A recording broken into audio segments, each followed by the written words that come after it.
Mic check, mic check.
Good morning.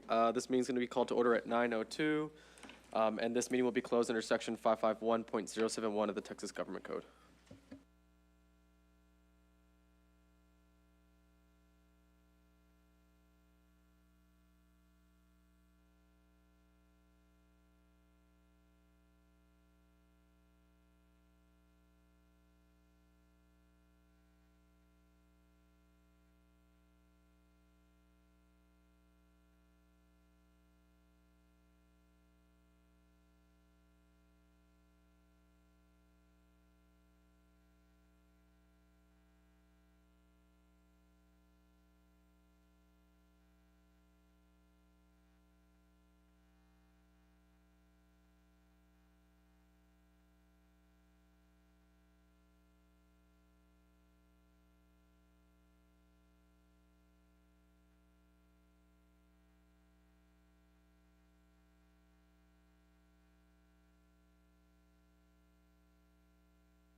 And we are back. I'm going to call the meeting back to order at 9:14.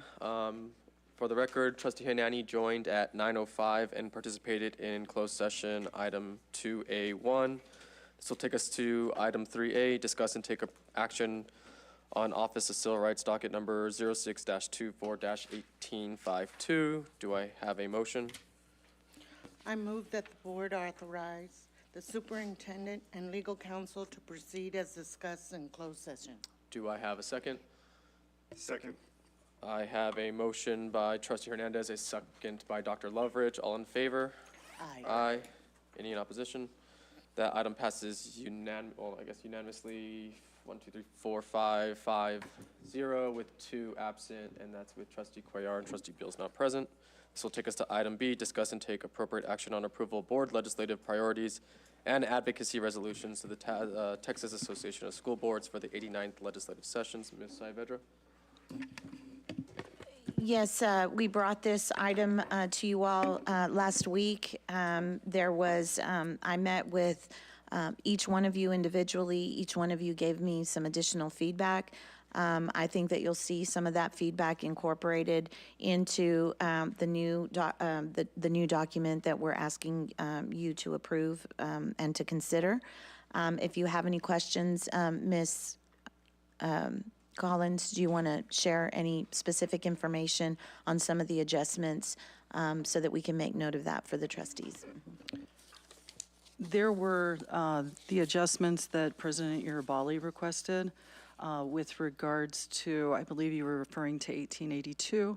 And so we added that provision. I believe it is the advocacy resolution that says EPISD advocates to limit the ability of other districts to operate educational programs within the boundaries of our district without our permission, which addresses that particular section or issue that you had.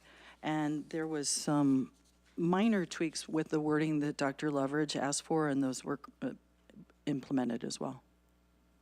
Did we also include the word, because I know moratorium? And the word moratorium is included on the, yes, it's EPISD advocates for a moratorium on charter expansion to avoid cuts to public school districts. Right. And could you share information on some feedback that we received from Trustee Hernandez associated with a greater level of specificity as it relates to special education funding? Absolutely. So there were already 2 particular legislative priorities that address special education. One in particular was EPISD advocates for changing the mechanisms for special education funding to better fit student educational needs versus the outdated student instructional arrangement. And another one was that EPISD advocates for legislation that would ensure that all federal funding for Texas schools reaches Texas schools as intended without interference or delay from the state, and prohibit the use of such funds to supplant state funding obligations. But I did understand Trustee Hernandez's concerns specifically with regards to the state and the federal government not fully funding the Individuals with Disabilities Education Act. And if Trustee Hernandez, if you wanted to include a particular advocacy provision in what is being presented and approved by the board, we could add that EPISD advocates that the state and federal governments fully fund the district's special education needs under the Individuals with Disabilities Education Act. And then that the rationale for that would be that the state and federal governments are underfunding student special education needs. And those could be easily added if you made a motion to that effect. Thank you, Ms. Collins. It's just that in that phrase that we had there, it was just a little bit too vague, and so that's why I dug in deeper and looked for verbiage to help make our district really have a strong voice in this item. Thank you. So I guess my question is, would you like to submit a motion for us to add the The an language that I additional just read. advocacy statement with the language that Ms. Collins just shared. So moved. So I believe that you made a motion to approve the, it's the legislative priorities for the 89th legislative session and advocacy resolutions, and give the authority to the superintendent or designee to fill out the online form submission to the Texas Association of School Boards for consideration by its delegate assembly, with the addition of the language regarding special education funding under the IDEA. Okay. Do I have a second? Yes. Second. Well, that was No, you. you're the I motion. first. Second from trustee Hernani. I have a motion by trustee Hernandez, a second by trustee Hernani. All in favor?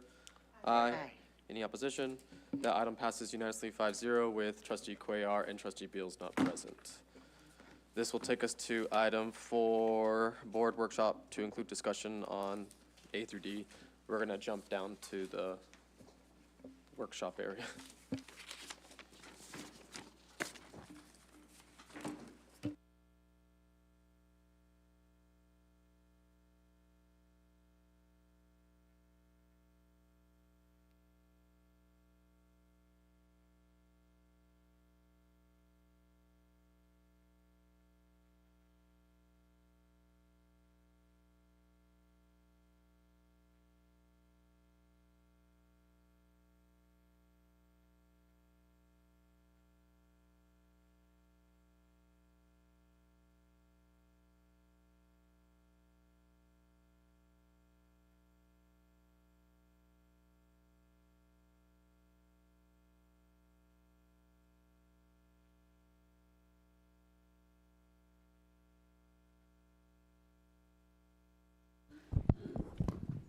We're going to go ahead and get started. I know that Mr. DeBali had to take a phone call, and he'll join us in just a second.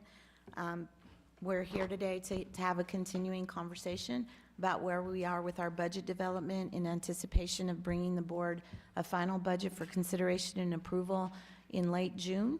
And so today, in our workshop, we'll be really starting with a presentation from our Teacher Advisory Council. If you recall, last month, we provided you information from the Budget Review Committee. Ms. Aguirre will share with you a financial forecast. We'll talk to you about our investments for 2025, strategic investments overview, and then where we are in terms of our budget development, fund balance, and things of that nature. We'll also be sharing with you specific information about stipends and things of that nature. So with no further ado, I'm going to hand it over to Ms. Aguirre, our CFO. Thank you, Ms. Saavedra. Good morning, trustees. My name is Marta Aguirre, and I'm the Chief Financial Officer. And this morning, as Ms. Saavedra mentioned, we do have some Teacher Advisory Council representatives that have been gracious enough to come share their thoughts of the experience as the Teacher Advisory Council group, as well as the budget overview and their input as they shared through the various sessions over the last couple of months. I'm very happy to announce that Mr. Carlos Chavira from Whitaker Elementary, Sarah Main from Guerrero Elementary, and Ruben Soto from Mesita Elementary will be providing the presentation.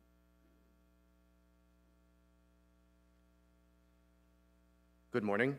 Board President Irobali, board members, and Ms. Saavedra. My name is Carlos Chavira, and I am here with some of my colleagues from EPISD. We represent the TAC, Teacher Advisory Council, and I am just going to quickly explain and give you an overview of what the Teacher Advisory Council is.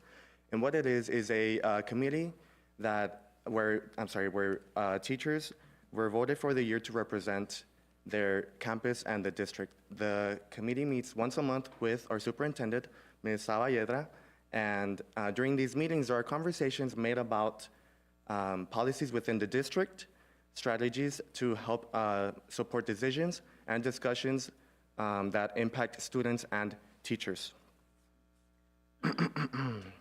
By partaking in these sessions, we are allowed to hold a voice in the decision-making process. Not only do these meetings help establish clear communication with the direct source, Ms. Saavedra, but also the teachers that represent their campuses. It allows both parties to receive the same feedback and welcomes comments along with suggestions.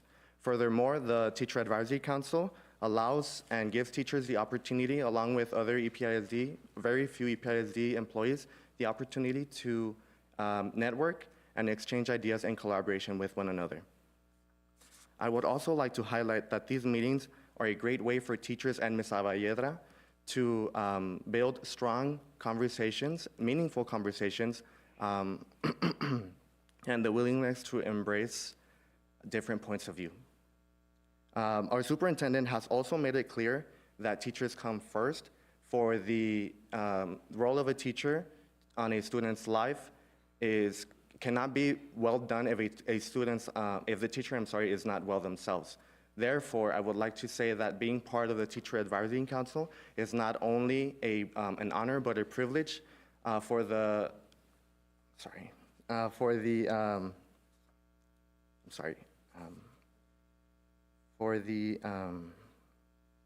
got a little stuck right there.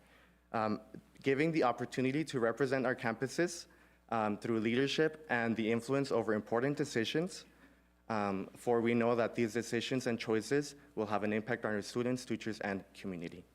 Thank you. Good morning, Board President Irabali, board members, and Ms. Saavedra. My name is Sarah Main, and through the Teacher Advisory Council, we came up with 3 cost-saving ideas. We participated in 2 thought exchanges. One thought exchange, we just came up with our ideas of how we could save money as a district, and then we did another thought exchange to narrow those topics down. We came up with our top 3, which is actually about 5 because we had 2 ties. Our first one is technology and software. And as teachers, we felt that sometimes we were overwhelmed with the amount of technology and software that we do have. One year we use something, and then the next year we don't use it anymore, or there's a certain program we use, and then we don't use it anymore. So we're finding that we are spending a lot of money on maybe some technology and software that we don't need to use. But at the same time, there are many programs throughout our district, maybe in high schools where they have a special magnet program where they are using a certain program that other high schools are not using. So it would be important as we do not renew something or cancel something, that we are checking with those teachers at the high schools, at the elementary, at the middle schools, to make sure that we are not canceling something that we are using. But so we still want to continue to have a voice in those choices, but there probably are some programs and technology that we don't need. Another thing that was tied with technology and software is surplus, not only with materials such as furniture, books, and other things like that. We're also talking about surplus of buildings, properties, those items as well. So anything that we can cut our costs with related to surplus. Our next item is textbooks. Many times teachers are feeling like they have enough information, enough of their textbook in a digital form that maybe we don't need the physical textbook, or they have both, and maybe so there's a double cost there that we don't need to have. At the same time, there are programs that would really love to have the physical version of the textbook and not necessarily the digital version, because the digital version isn't providing what they need. Elementary teachers, for example, said that it was easier, or in certain circumstances, for students to have the physical book because they're learning how to read, and so they would appreciate the book. So I think in regards to textbooks, we do see a cost that could be cut, but I think teachers would really appreciate a voice in what is being chosen or what's being cut. Another item was overtime. If we could cut our overtime costs as a district, we think that that would be a great cost-saving idea. And the last item is supplies. We appreciate the supplies that we're asking that our district provides for elementary, middle, and high school students, the box sets of supplies. and I know it saves money for parents, but I think that the campuses and maybe the specific programs would appreciate specific supplies. I think it was too general, and maybe some of the supplies went unused, or certain supplies were not bought that were needed. And so if maybe we could do it on a case-by-case basis by having whatever the certain school needs, it might be a better idea and more cost-saving to supply the supplies in that way. Thank you. Good morning, Board President Irobali, board members, and Ms. Saavedra. My name is Hector Soto, and I am a teacher at Mesita Elementary. Today, I'm going to be sharing with you my thoughts, or our thoughts collectively, on attendance intervention. Attendance can or is a big problem that we see across our schools. It especially impacts students' academic achievement. And I think the first people who are at the front line who get to see sort of like a red flag for a student are the teachers. If we notice they've been absent once, maybe twice in the first 2-3 weeks, it's really important that at that time we intervene and reach out to the parents along with our administrative team so that we can make sure that they are coming to class because the further they fall behind, the less they feel like they want to come to school because they feel like they're never going to be able to catch up. So attendance intervention is a problem that I think we need to address. Also, I think that a lot of times the attendance intervention feels like it doesn't have enough teeth. I know that we're limited in what we can do, right, from the conversations that we've had at the TAC meetings, but I think it's really important that we communicate to the parents and that their children need to be at school, and that there can be some consequences other than their academic achievement, consequences as far as them having to respond to maybe a 45-day plan that we have now. So something along those lines would be really great. I think teachers would really appreciate that. Next would be the child care tuition program. At our schools, we see a lot of students that arrive at school early in the morning. They're supposed to be there, let's say at my campus at 7:45 a.m., but a lot of times I get there early, so I see them there at 7:15, and really they're outside, and parents know that they're unsupervised at that point, right, because no staff is on duty. So I think if we were able to develop a program where we could provide childcare for the community before and after school for a fee, that would not only help meet the needs of our community, but also be a revenue-generating idea. We do have the YWCA after school, and we use it a lot. I've talked to my colleagues, and there's a lot of students that use that program, especially for those parents who work a little bit later than the actual release time. I think they would appreciate it.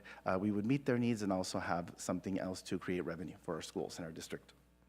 And then fee for after-school programs.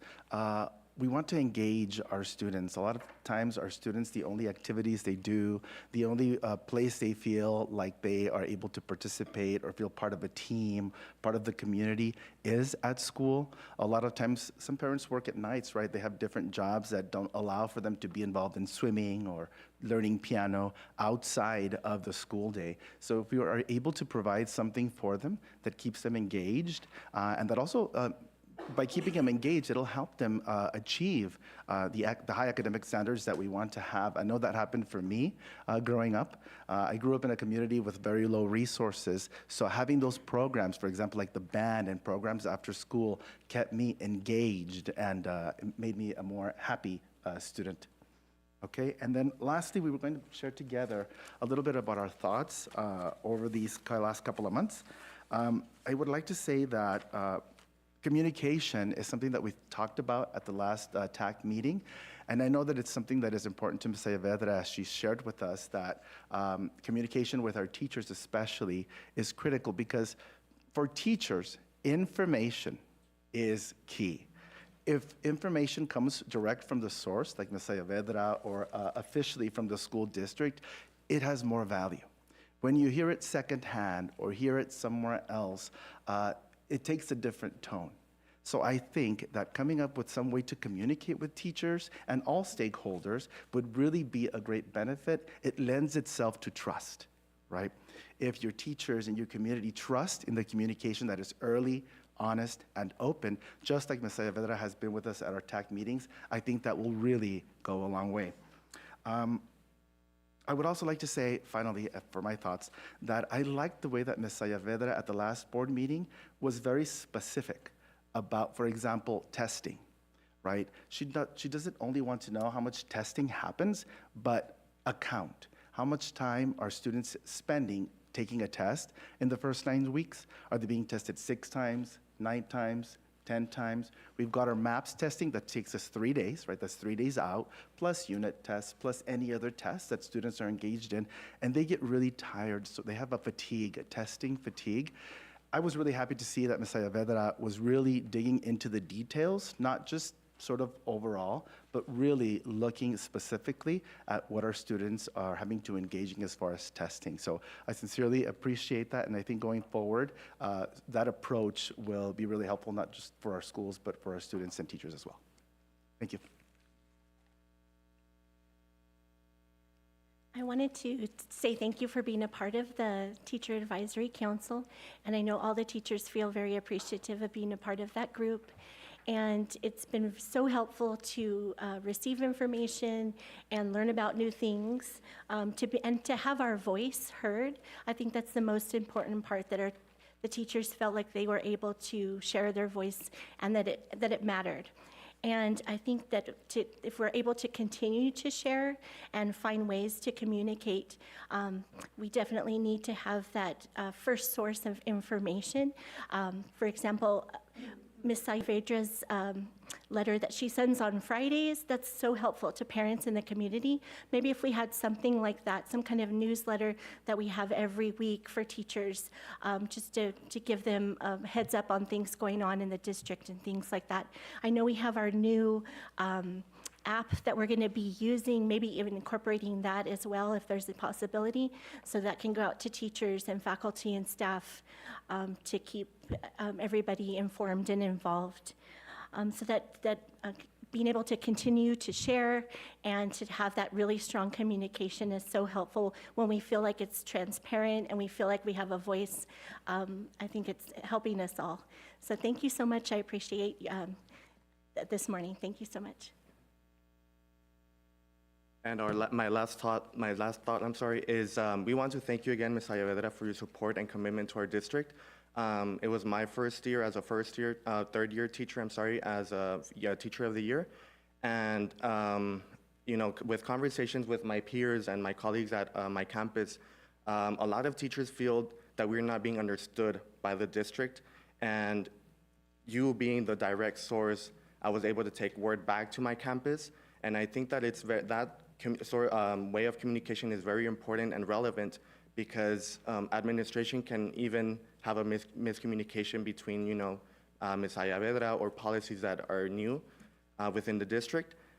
So I think that maybe recording these meetings, having them available through our YouTube channel, or in this case, our new app, AppTG, that would be a great benefit for everybody to involve and be in the communication chain. And that's pretty much it. Thank you.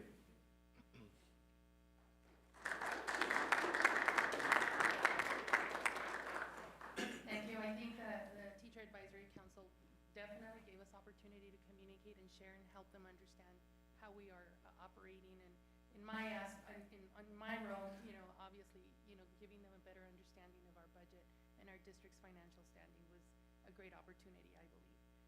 So as we move on to the next item, we have our financial forecast for fiscal year 24. This is the current year we're living in.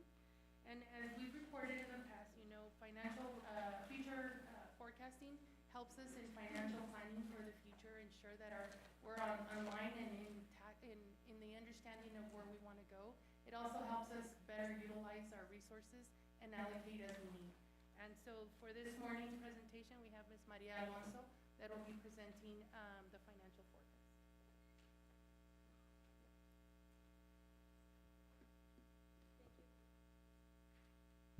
Right.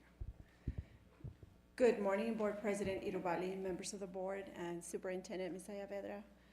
I'm Maria Alonso as Executive Director of Financial Services, and as Ms. Aguirre mentioned, today we are bringing before you our financial forecast. This is our second financial forecast for the year.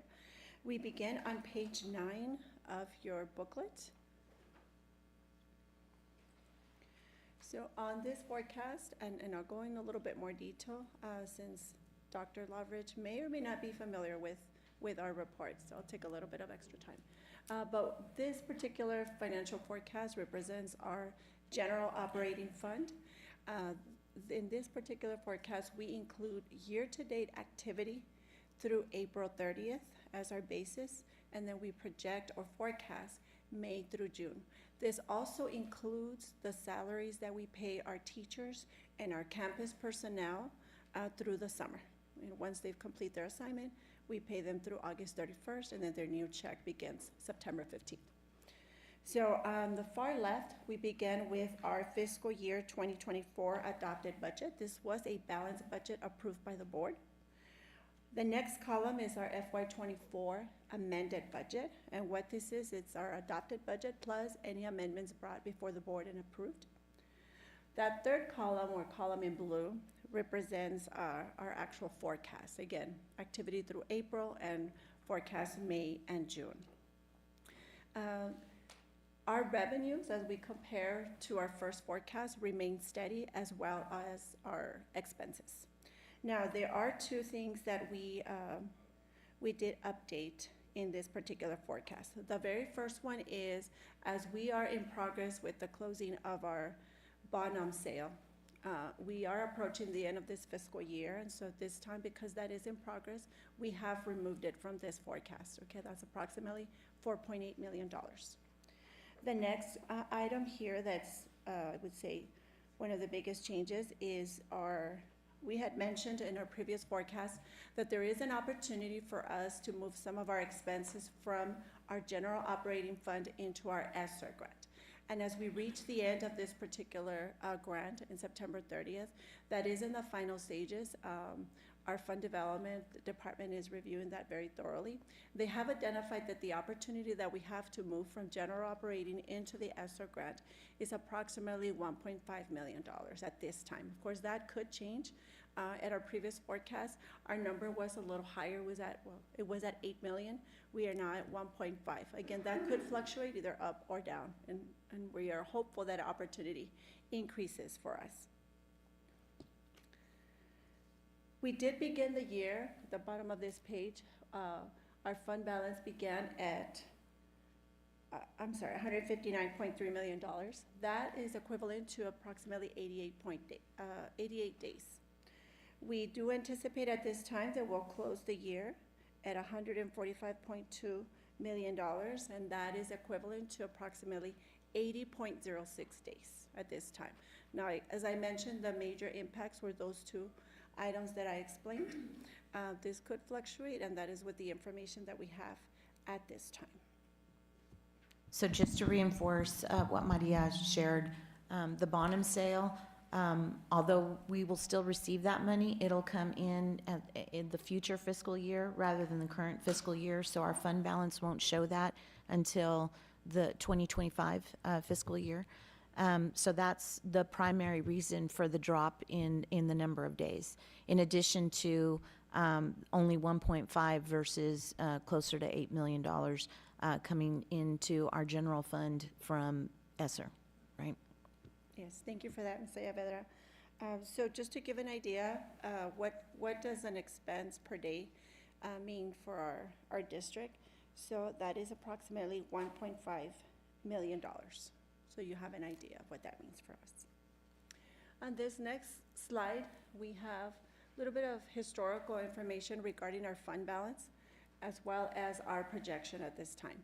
So you can see that back in 2019, we were at 75 days. Now, just to give an idea, what is the right amount of fund balance to have, right? So just think of it as how much is the right amount to have in your savings. So the more the better, right? So what the Government Finance Officers Association recommends is anywhere between 60 to 90 days, okay? So we are currently, our projection are at 80 days. So back in 2019, we were at 75 days and 74 days in 2020. In 2021, we did drop at 68 days. If you all remember, there was a lot of what we would call PPE equipment that we purchased during the pandemic.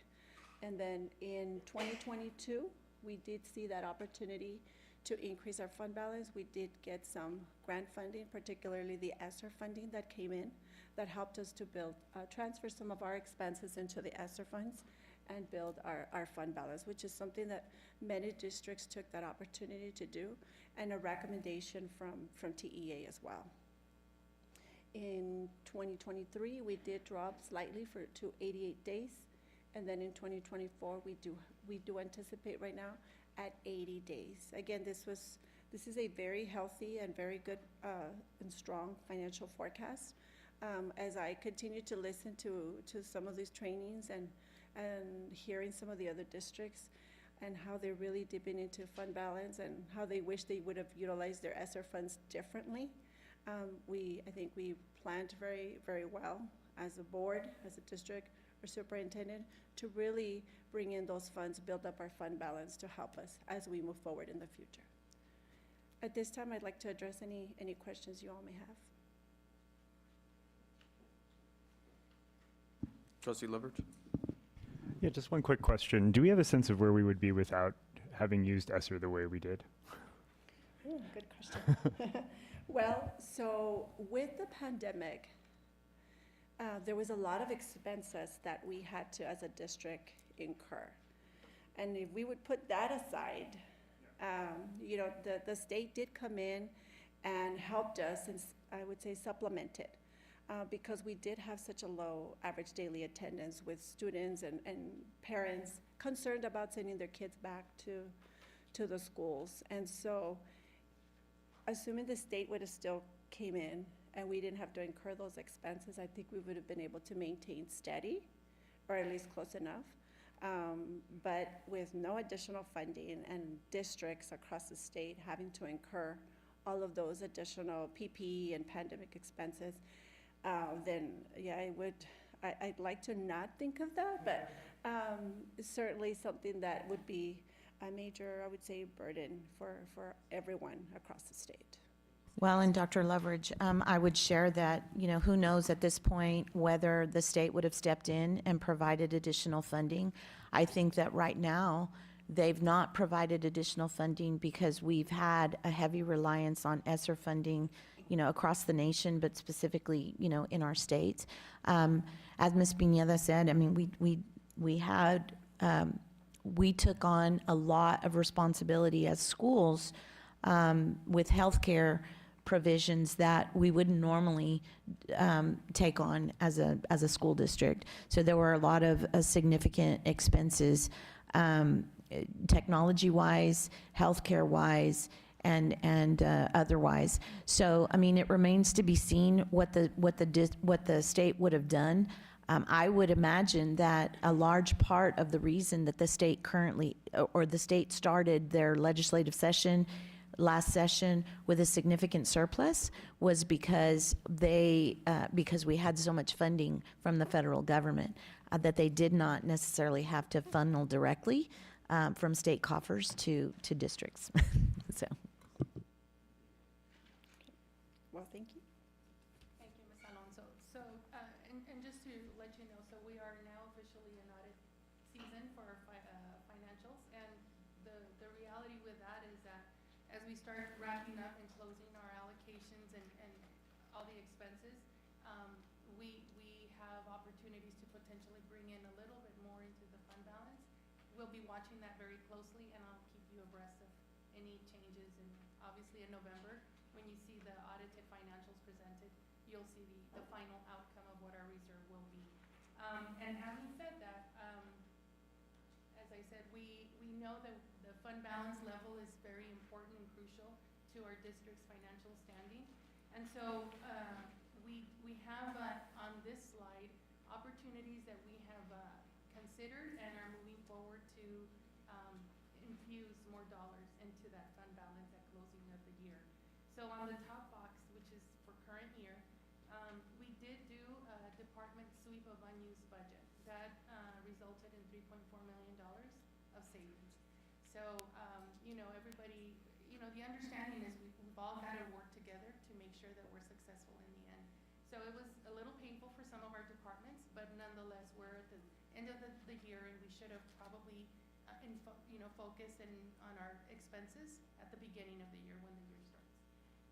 We have a hiring freeze that we've evaluated with a savings of about conservative 600,000, in which, as you see the next box, we will continue to monitor to ensure that we generate savings as well there. And then the reclassification of teachers from local funds to ESSER through the end of this current year, just to infuse those dollars Ms. Alonso was mentioning. So if we can realize these savings, we can infuse an additional 3.74 days of fund balance as we close this fiscal year, which would move us from that 80 days to that 83, almost 84 days. When we look at next year's considerations, and again, it's work in progress. You know, it's as much we allocate, but I also monitor, and the budget team always is looking to say if a department requests a certain initiative, and we see that the money is not being spent, the team will go back in there and have that conversation. And if for whatever the reason, maybe that expense isn't going to go as planned, we do recoup some of those dollars, again, to help the budget generate that fund balance level that we want to and aspire to. So The other thing that we do, just more specifically, when we think about central office and vacancies in that area, I mean, we look to see if we've had positions that have been vacant for a significant amount of time, then I share with the CFO, and we talk as an executive cabinet. I'm like, well, we've been functioning without that position, close it, because we need to save. So as we are having our destination district redesign conversations about the prospect of right-sizing our school district, we will also be working strategically to right-size our central office so that we're not top-heavy and we stay well below the percentage that the state recommends for a district our size. So in fiscal, for next year, 24-25, some of the actions or approaches that we're taking to generate additional savings are noted here. This is not all inclusive. I think I'm positive and confident that we can generate more savings. However, here we noted campus settle-up funds of a savings of about 500,000. So as we allocate budgets to campuses, we start them with 80% come July 1. Once the PEAM snapshot date comes in October, we evaluate their enrollment, and this year ADA will be playing a part in it. We will then evaluate, and then we allocate based on other expenses within their campus additional funding. And so I think we can realize savings there just by the historical use of that reserve. So can you define campus settle up just really quickly, because I want to make sure that Dr. Leverage and others understand what that means. Mm-hmm. So when we start planning our budget for, let's say, this coming year, come maybe December, January, we start evaluating what our projections on enrollment will be. PEAM snapshot date is also October, the last Friday of October. We report to TEA a lot of our student data, not just enrollment, but program services and just different information related to our students. So we look at our allocation. We say our high school student is the equivalent of $120 per capita, and then we say a campus is going to have 1,000 students. That's the projection. So we multiply that 1,000 plus times the 120. Then we take 80% of that amount and we allocate it to the campus to start working their budget. So because it was all based on a projection, then come October snapshot of the actual year, we look at their actual enrollment. So if they had, maybe they grew by 200 students, so now I owe them more money for the extra students that they have. I'll say, sadly enough, our enrollment is not on the upward trend. It's usually on the downward.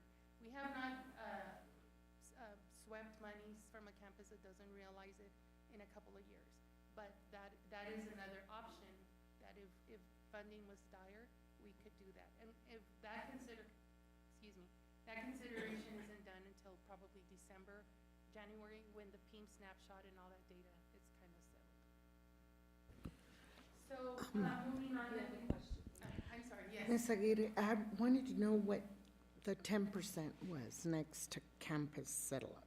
Okay, so I mentioned to you that I allocate 80% at the beginning of the year.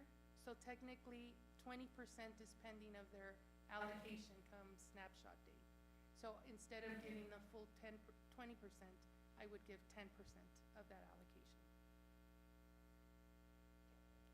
So we would also start evaluating and consider the moving forward with the hiring freeze. Again, we are a very large district and we're only focusing on department level positions and not at the campus.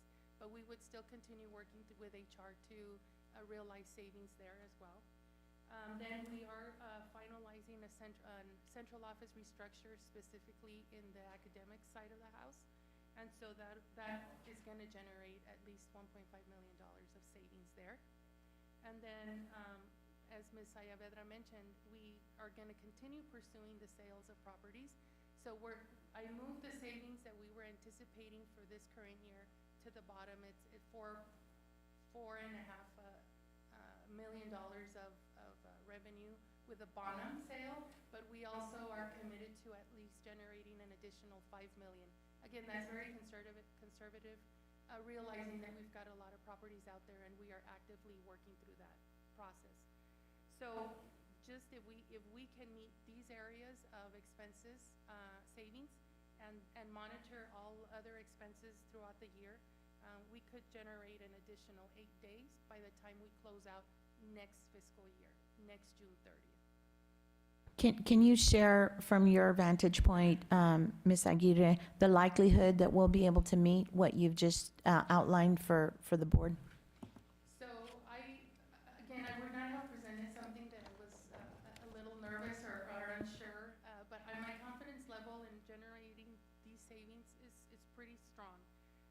Again, that takes all of the administration to work together to ensure that we don't incur additional spending that we didn't plan for so that we can realize the true savings that I'm reporting here.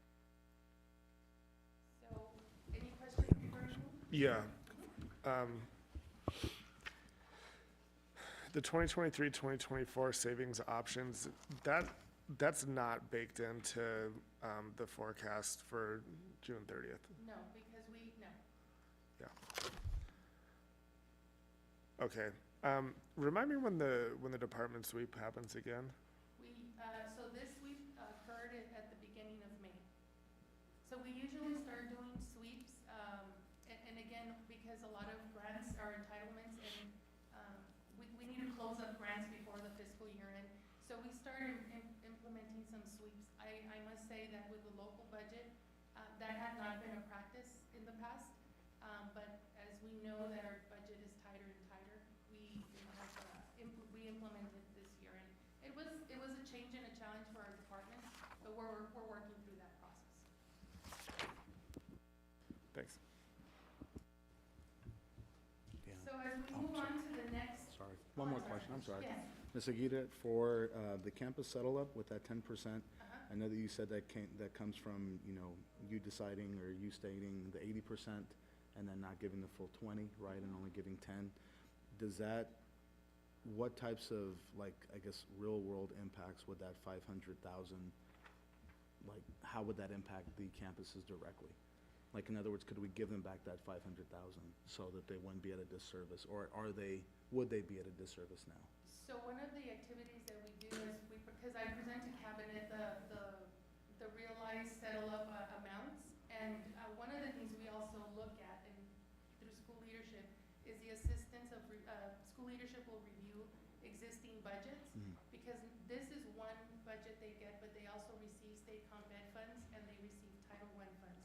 Of course, those two sets of funding programs are a little more specific with the intent, but anything academic is truly something that they can utilize through the SEE and the Title I monies. So school leadership will review to ensure that they're spending those dollars Before they tap into this. Okay.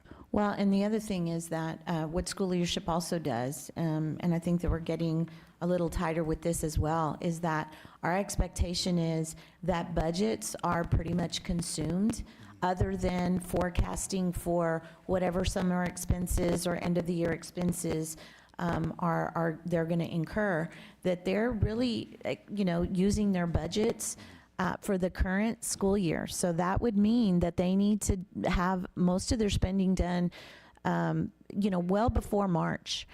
Because otherwise, it's not truly impacting the students in that particular school year. So that's the other thing that school leadership works very closely with our principals to make sure that they're using their monies early and not waiting till the end to purchase things that kids may not really get the benefit of in that current year and would really be for kids for the following year, right? But again, and I think that we're working with our principals to help them make better fiscal decisions.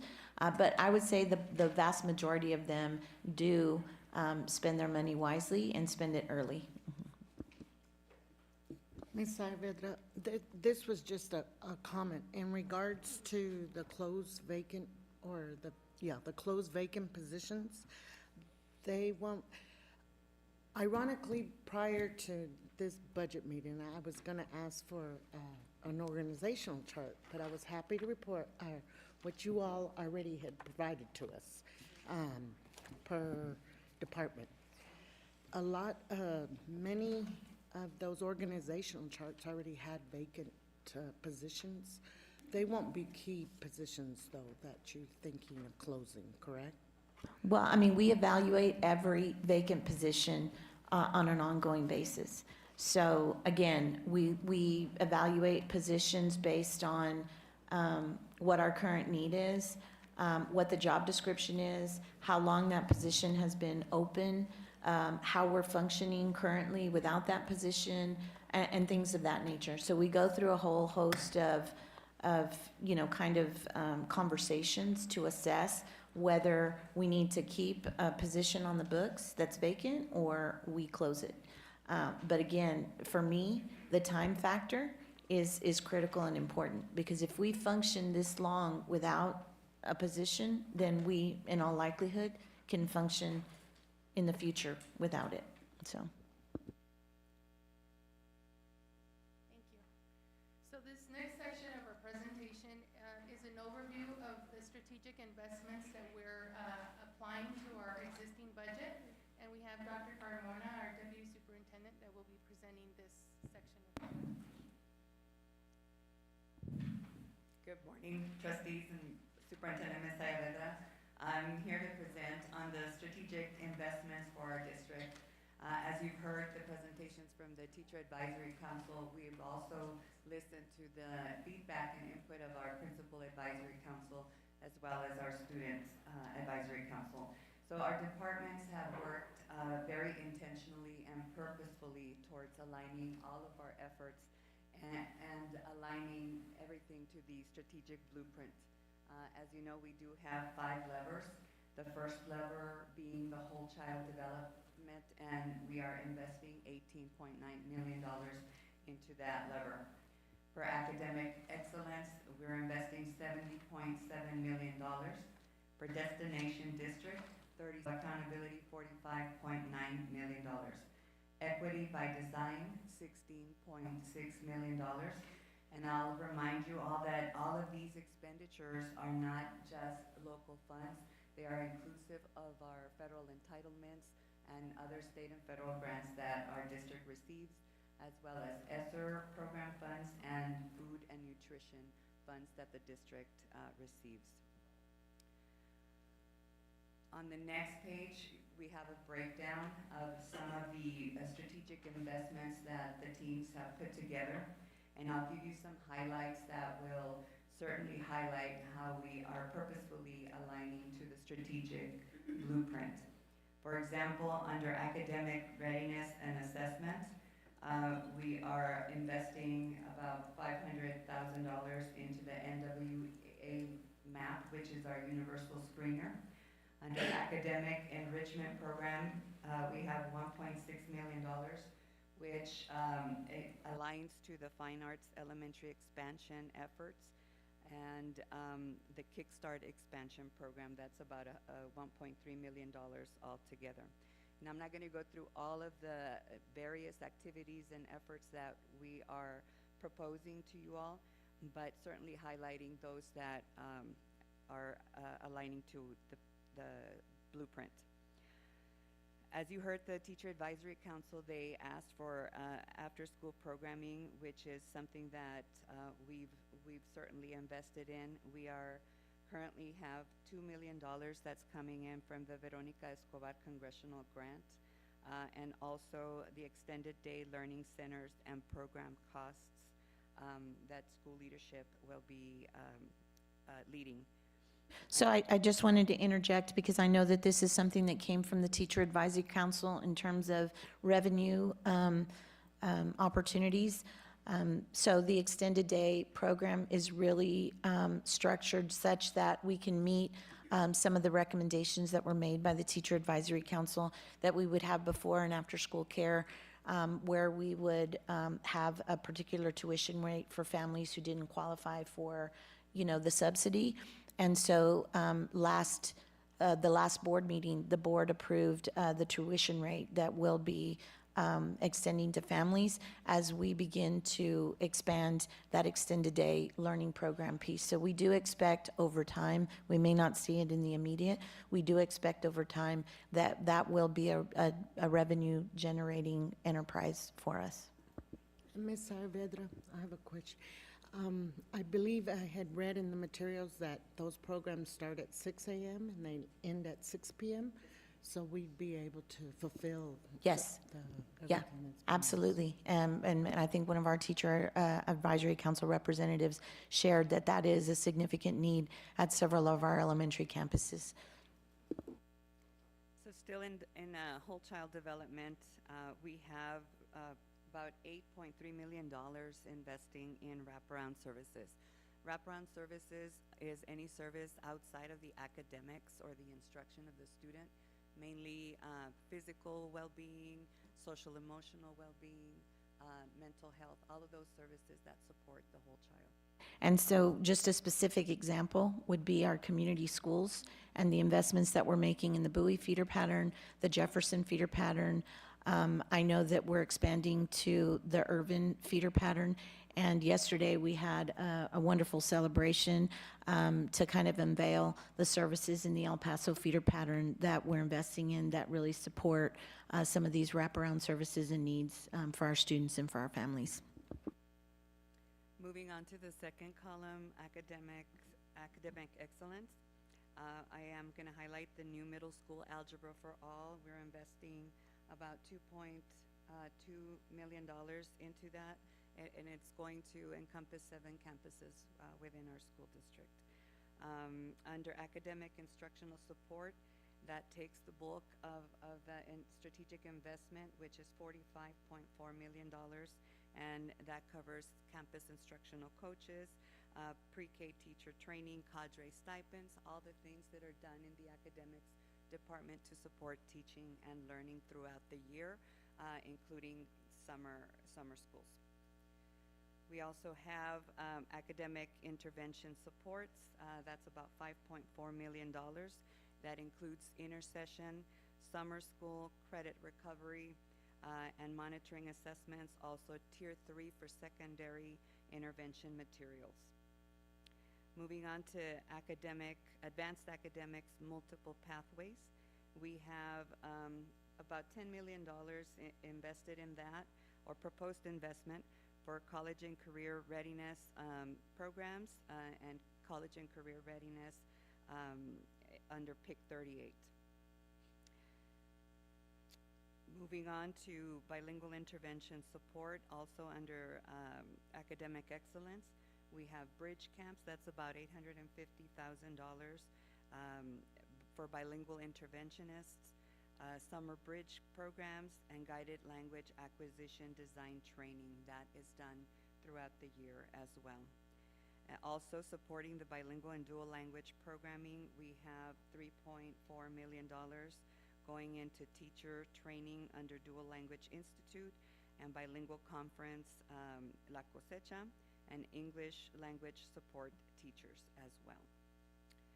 Moving on to the third column under Destination District, we have a total of $11.4 million being invested into air quality upgrades using ESSER funding, capital improvement projects to update our facilities, and those would be local and grants as well.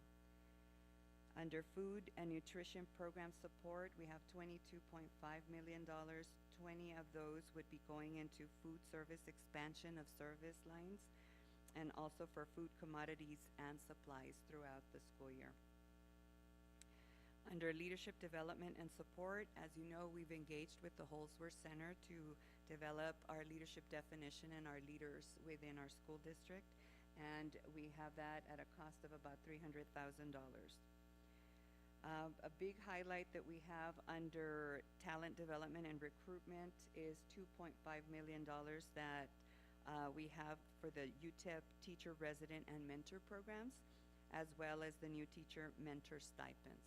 So let me just provide a little bit of context for the leadership development. If you recall, we entered into a 4-year partnership with Holsworth. Year 1 was really building the foundation. We've launched our leadership definition that anchors the type of development and the systems that we'll be working through to really cultivate our talent to meet that leadership definition.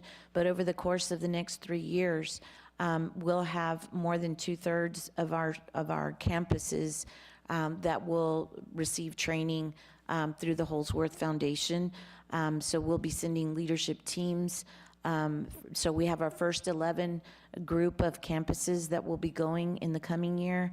And then we'll have 2 other cycles so that we're building the foundation of leadership in our school district, because we know that leadership matters and it does impact student outcomes.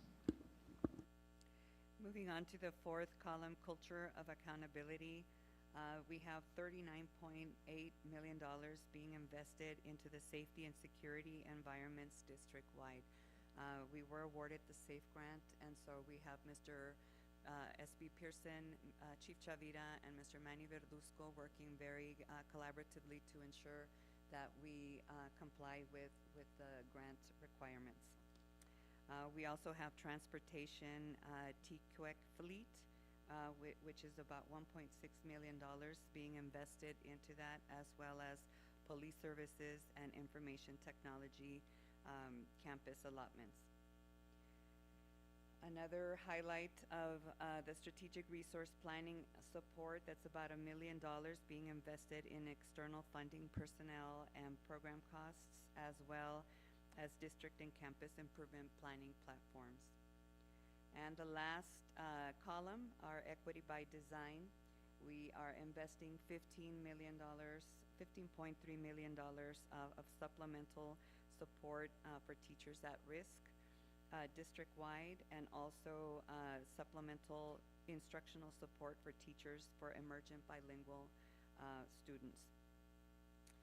And we have the last one, an additional under equity, providing bilingual and dual language programming, considering the Summit Language Development Program, as well as PSYOP training and other specific training that will help our teachers support the dual language and EB students.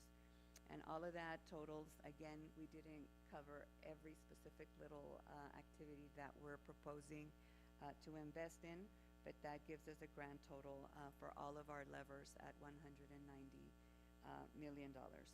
I have Mr. Al Garcia, Chief Academic Officer, here to my right to answer any specific questions that you may have regarding any of the investments, as well as any of the chiefs that oversee any of the departments or efforts that you would have any questions about. So, Mr. Garcia, one question that I do have, because I know that it's in here, but I just wanted you to kind of expand a little bit, because we did hear about several of the academic pieces that we've incorporated into our system.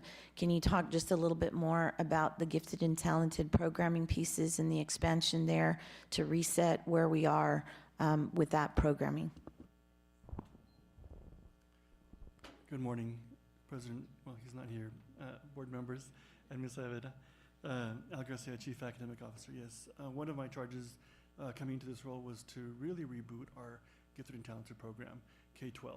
So I'm happy to report that we are primed and ready for the start of the next school year to begin our identification process, our recruitment, our alignment to the curriculum, and moreover, the paying of, and you'll hear a little bit later about it, additional stipends for a campus person as an extension of our department to be able to ensure that the integrity and the intent of the Gifted and Talented programs across the district for differentiating of their needs is being met at all campuses.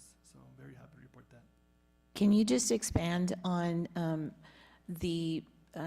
I guess, the role of the person that will be taking on some of those responsibilities at the campus level with the additional stipend?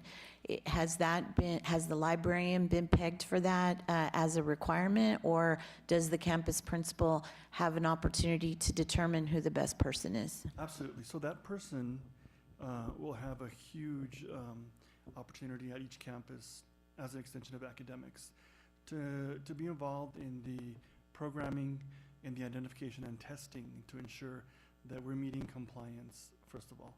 And secondly, that we're meeting the needs of all the gifted and talented students, depending on the area of giftedness with program alignments. We have not identified any single person on the campus.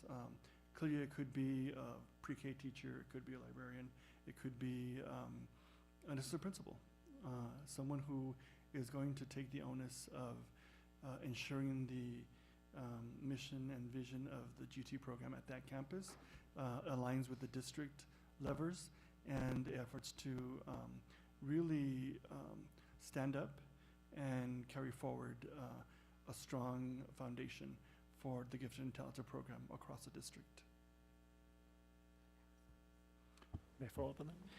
So just to clarify, that's not going to then be baked into any particular role on Absolutely campus? not. And then it's No completely matter what. optional? Okay. Because quite frankly, if we were to do that, the passion for giftedness might not be there. And so then we'd have a person saddled with an extra responsibility that might not have the heart to deal with, coordination and support and testing across all schools. So I think the best person suited to make that recommendation is the campus principal.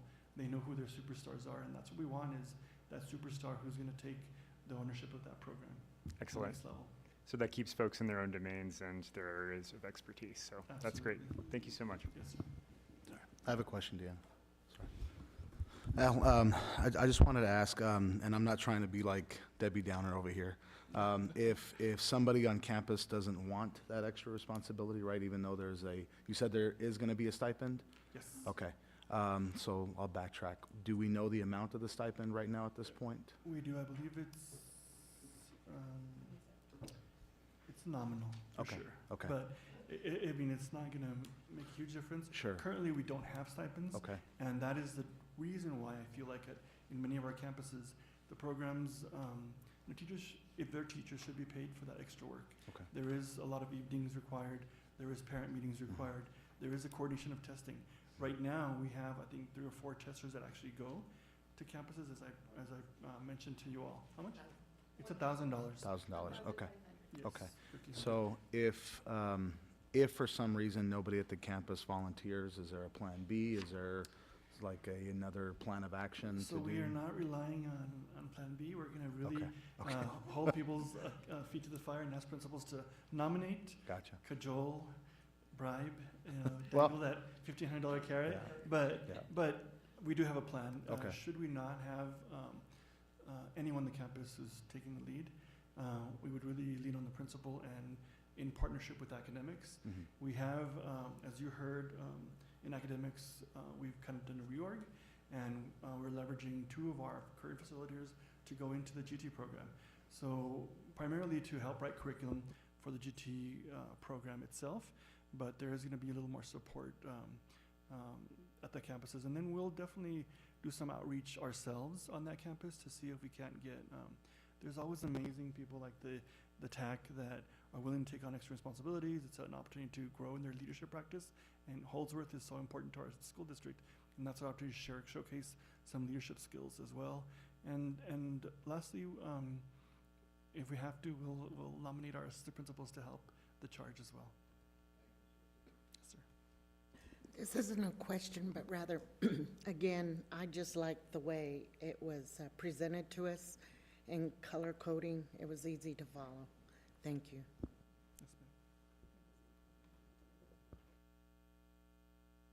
If that isn't if there aren't any more questions, then do we move on? Yes, we can, right, Ms. Alvarado? So we'll be moving in now to the budget development update for the current budget in progress. And we're gonna start with some information that we gathered from our Teacher Advisory Council and our Budget Review Committee. So the group that provided this information is it's a representative of the two committees, but not necessarily the entire teacher population or employee. And for that, for this section, I'll have Ms. Patty Cortez, our Chief Human Capital Officer, present. Good morning, board members and Ms. Saavedra. First of all, to Ms. Arguita's point, I want to start by thanking the Budget Review Committee members as well as the Teacher Advisory Council for their input and their commitment to engaging with us. And engaging and leveraging the data that they've been privy to, and that supports really the district goals in terms of planning strategically and engaging our stakeholders to really be a part of the process and educate all of our stakeholders to really get involved in the budget process, and which leads to student outcomes, that really also leads to taking care of our employees. So I really do appreciate that input. And to that point, we heard today from Mr. Soto, one of our committee members, that information is key and that it lends itself to trust. And that, to me, was the overall statement as to why we do what we do. And so through these various communication means, we've continued to promote the various wellness activities that are available to employees that we've shared with you in the past, and to provide education to employees on how to manage their health plan, because that's also key to utilizing that cost savings opportunity that's available through the different health plans. So as we've been sharing with you, the Employee Benefits Department has worked diligently to not only sustain a comprehensive health plan that's cost effective, but to also enhance wellness and healthy living opportunities through various activities. And those activities are intended to provide from social, physical to mental wellness opportunities for our employees. And that's a key reason for obtaining additional feedback from these other organizations that can provide that. So far, we've had over 2,000 participants in the various activities throughout this school year. And really the goal has been to continue to promote that for employees, to take time for themselves and identify what is their best means for finding that wellness or mental well-being. And so at this time, Mr. Juan Chavez, our Director of Employee Benefits, will come up to provide you with further detail on the feedback from our stakeholders.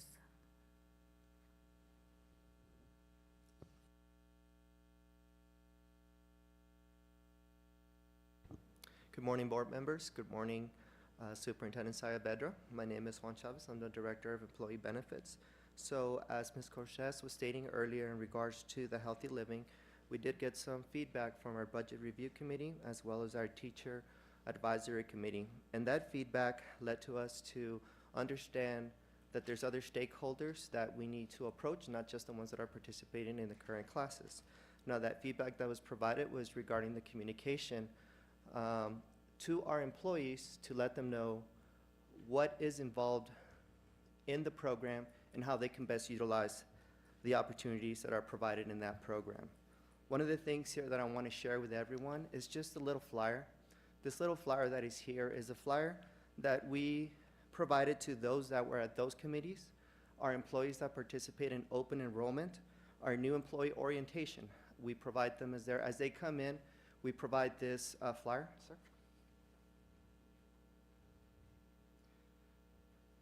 And that's just one of the media that we use. Other mediums that we use to communicate, we use our communications department. They provide information on the newsletter. We use our social media, as well as we participate in principal meetings. Oh, sorry. It just keeps going back. I'll move this over. Thank you. As well as participating in principal meetings at their respective locations or geographical locations to provide information to them on how to access the information and how to provide the information to the teachers or their staff at current campuses. Now, with that said, this semester alone, or for this year, yes, we did have over 2,000 participants in the program alone, but in the fall semester, we had close to 3,000. So for this 23-24 year, we're at 5,000 participants that we've had with the program. Now, one thing I do want to add, this is the second year that this program has been in existence here at the district. I'll add with that is that the first year was setting up the program, was getting the classes, getting the instructors, as well as getting feedback from the surveys that both the instructors and the participants provided. So we went from having 14 classes to almost doubling that at 30 classes or more. Now, that goes from the feedback that was provided based on the locations, based on what type of classes they would like to have at those specific locations, and especially times. We do have classes that are available on the weekends as well to our employees and after work hours. Now, it is a challenge to provide some of those classes during working hours, so we do our best to provide classes in geographic locations where a good majority of our employees can go to those classes. Now, one of the things that we say when it comes to priority, our teachers at those locations take priority, our employees at EPISD are second, and then our community members are also welcome to go to these classes. Now, one thing I will add, those classes are of no cost to the participants that currently are using those classes.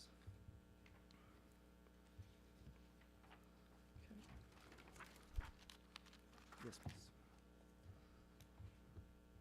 So for our next one, we're talking about how satisfied are you with the current health plan.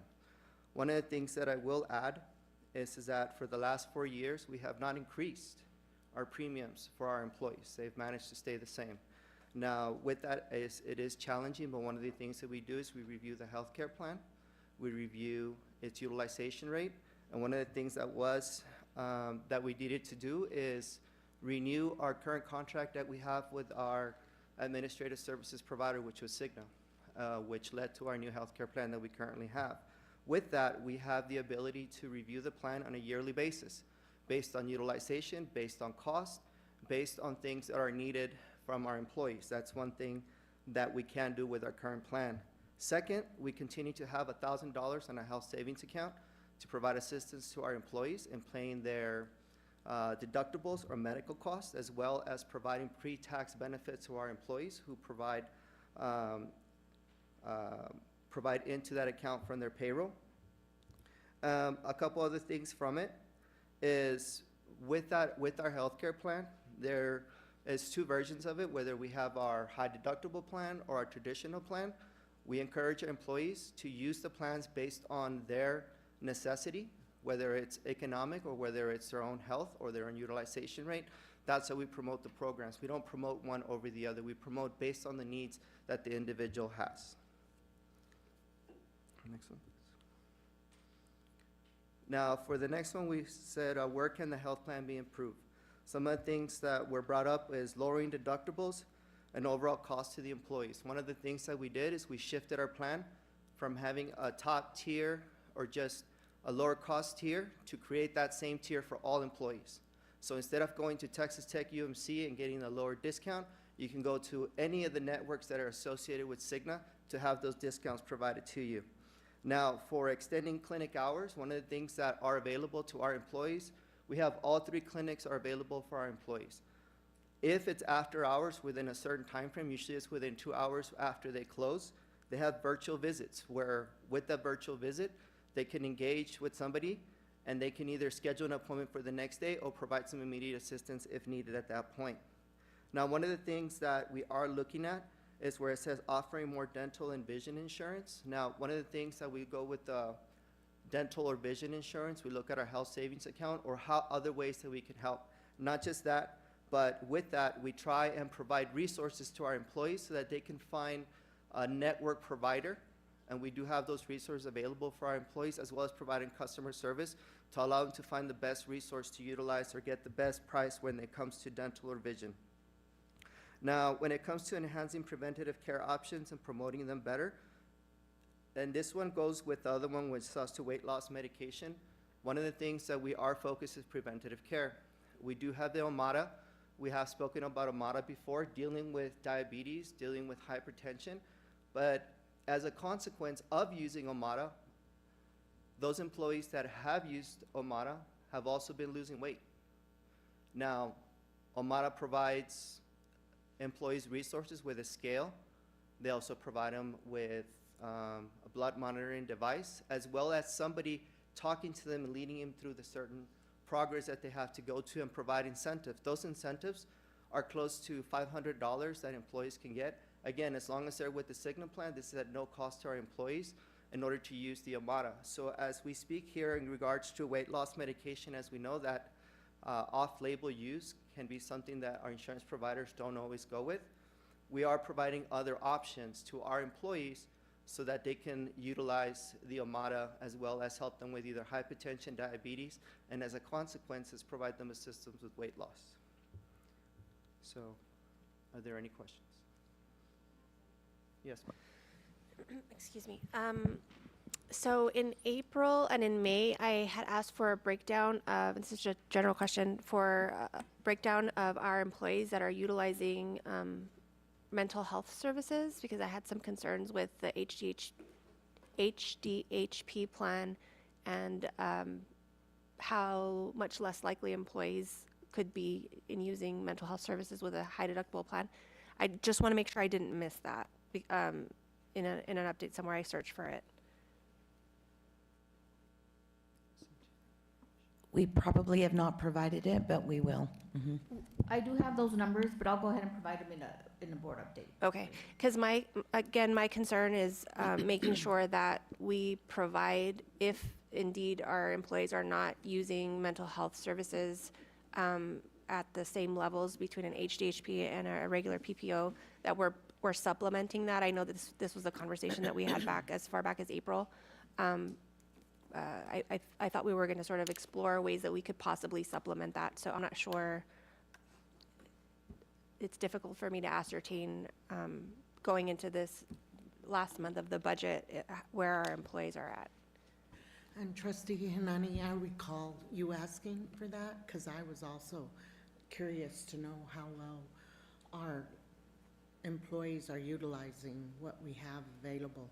And yes, that's important for all of us. But I just also wanted to say to the employees, because I came from a nonprofit and then coming to the county for many, many years, these services are excellent. And if we aren't utilizing them, I mean, we're really cutting ourselves short. They're trying their best to make us healthy. And if anything, I'm just wanting to make a statement for employees to really get them motivated and encouraged to do these projects or activities or whatever they have available for us. Thank you for that. And just real quick before I go, and it could be that our employees are using mental health services at the same rates. I'm not sure. I mean, the other thing is how many of our families, our employees with children, are also enrolled, because it could be that spouses and children are also relying on insurance plans for mental health services. I do believe that we are in a mental health crisis, especially with our children, and it's really difficult for me to ascertain where the actual equivalency of the benefits really without the information. So I am concerned going into these next few weeks without that information. So can you be a little more specific in terms of what supplemental costs you're looking for? Yeah, and I apologize. I think you were actually not at that April budget workshop when we first had this conversation. But essentially, research shows that when an employee is on a high deductible health care plan, they're less likely to use mental health services because, obviously they're paying out of pocket rather than paying a copay, or they're not covered. Typically with a PPO, you'll have a $0 deductible and a certain amount of mental health sessions, so to speak, for yourself and your family. And the research also shows that the level of emergency mental health care rises with HDHP. So the conversation that we had back in April was how many of our employees are using the mental health services with the HDHP compared to a PPO. And I understand we're pushing towards HDHP because it's health savings. I just wanted to make sure we had a clearer picture of that. And the last piece of it is if indeed, depending on how we disaggregated that data, our families that are being pushed towards or are electing to go to an HDHP program because it's less out of pocket initially, is there a way to possibly provide an additional program so that they're actually, feel like they're able to get the resources they need, or are they aware of this? Because I think, we're pushing them this way, but maybe not giving them the full scope of the information. I'm sorry if that was clear as much. No, I think I have a better understanding now. I mean, first of all, I think that we need to have, and I think that we have shared like how many people that we have that are insured with employee only, employee spouse, and so we can get that information. But I think that you're looking for a deeper disaggregation as we look at each one of those levels, like what mental health services are being accessed by the people that are being covered, and what plans are they on, whether they're on the high deductible plan or the more traditional plan, and do we see more mental health service access with which given plan is the one, right? I know with the high deductible, there's the $1,000 that we contribute, and then I think it might be important for you to see, do employees, aside from the $1,000 that we contribute to the high deductible plan, do they contribute anything, from their salaries to supplement that so that they can deal with some of these possible out-of-pocket costs or not? So how quickly can we get information so that as we go into some of the final budget conversations, we can have some one-on-ones specifically about this particular topic? We can provide the enrollment numbers this week. Now, I wanted to add that I believe Mr. Chavez at the last board workshop did provide information on what is covered under each plan for mental health support and the additional support that we have through other means for any employee or family member. If you wanted to review that, Mr. Chavez, if you have that available. And then I'll also make sure that we send that out this week with the board update so that you all can review it as well. Yeah, and I'll be honest, I have expressed this concern since last year when we had our budget workshops in 2020. What year are we in? In 2023. So at this point, I am pretty frustrated because it's been over a year that I've expressed and not really gotten that breakdown. And if I can remember right,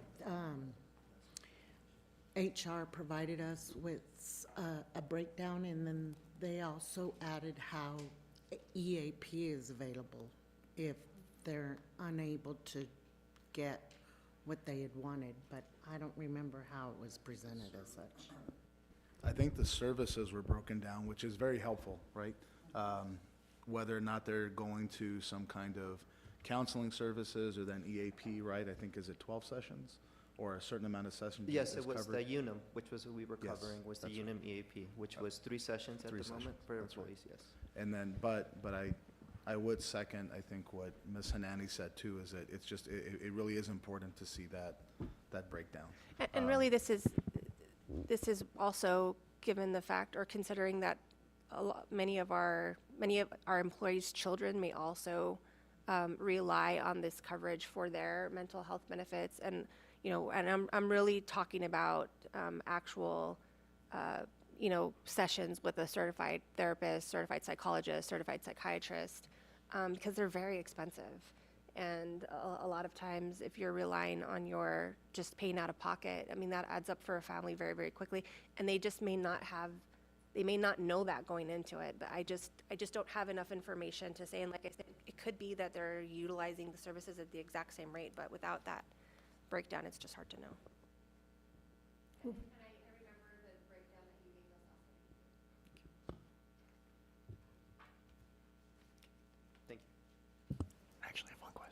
Sorry, Mr. Chavez, before you He go. does, we do have one more question Sorry, from just have one Dr. more. Leverage. Sorry Yes. about that.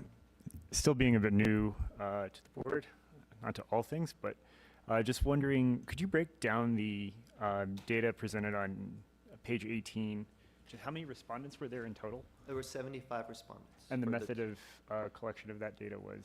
It was, the question was provided. There was a QR code where employees could go in and they could put in their vote.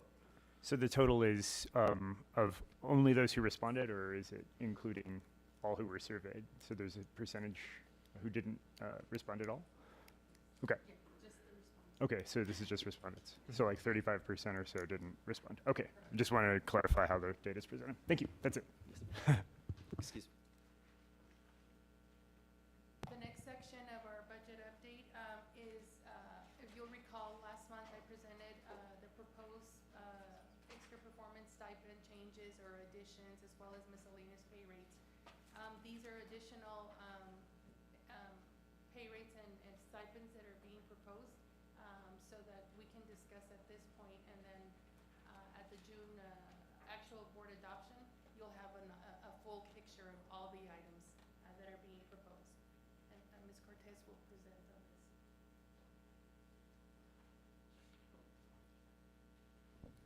Thank you, Ms. Aguirre. So starting with our first section on summer school and intersession rates, the intent with these changes is to clarify that the rates apply to both summer school and intersession, as the same method of instruction is provided. And you'll see in red, anything in red is just clarifying for food service, categorizing it and then aligning it to the food service categories. Items identified in blue are clarifying if you have a particular assignment that is only for summer school and it does not apply to intersession. And that would be, for example, your campus patrol is intersession program by approval only, and so it's not an automatic position during the intersession. And moving on to your next section for the science fair coordinator, Mr. Garcia will provide a brief update. Yes, this is a new stipend that we are requesting. This last school year, we had several students that, went on to the International Science Fair and State Science Fair. Unfortunately, the one student that went on to the International Science Fair at her campus, they did not have a science fair. We did some root cause analysis about why. Well, how does a child get to the International Science Fair if the campus isn't having a science fair? Part of it has to do with right now, science teachers across the district are being saddled with this responsibility. It is a very large responsibility. They have to host a campus science fair. They have to coordinate judges. They have to ensure that those kids have the right paperwork required. Moving on to Sun Country Science Fair, coaching, sponsoring, and modeling for those kids at Sun Country Science Fair has been voluntary. And then moving on from there, if they make it to the State Science Fair, those kids and those sponsors are volunteering their time. Right now, the facilitators and academics have been sort of guiding those students and parents. And so we feel like, although it's small, it's an opportunity for us to really capitalize and reward those teachers that are currently doing that, and then encourage the ones at the other campuses to have a science fair and to require it of all our campuses, but without a stipend or anything to really entice them, I think, is a really challenging process.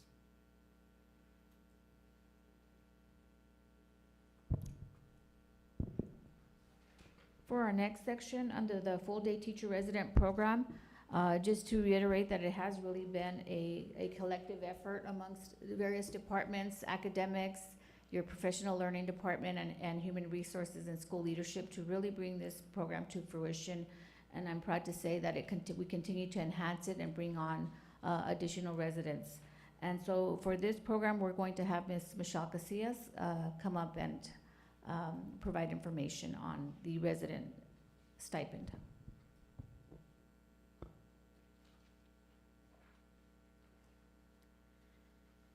Good morning, Ms. Sayavera, Ms. Superintendent, Ms. Sayavera, and board members. So we are really excited this year about just having the opportunity to continue working with UTEP. We have one of our largest cohorts this year. A lot of that is due to our financial position that we're in.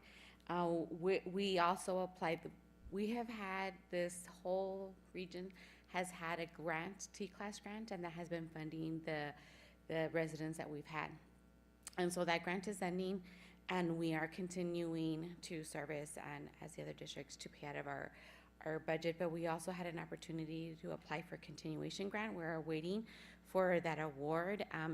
Should have had an announcement last week, but TA hasn't released that yet. But part of the requirements of that grant are that we can pay up to 10 residents and 10 mentor teachers.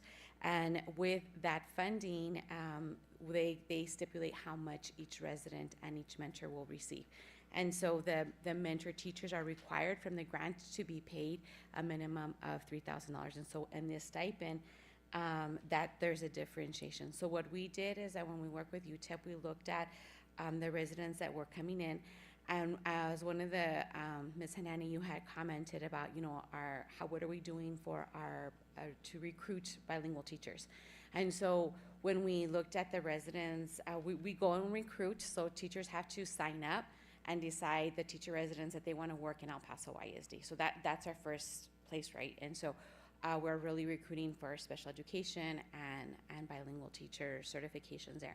And so we had a total of 12 teachers with a combination of special education and bilingual certifications that wanted to work in EPISD.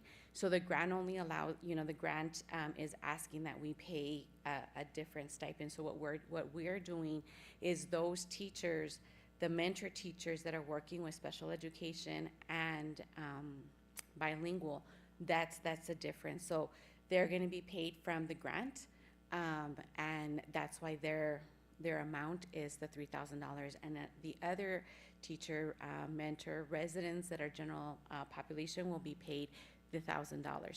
So that's why there's a difference in the cost for the mentor teachers that are mentoring the residents.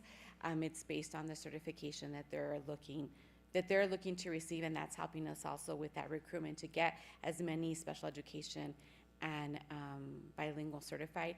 But since the grant requires us to pay that amount, that's how we're differentiating who's getting the $3,000 and who's earning the $1,000.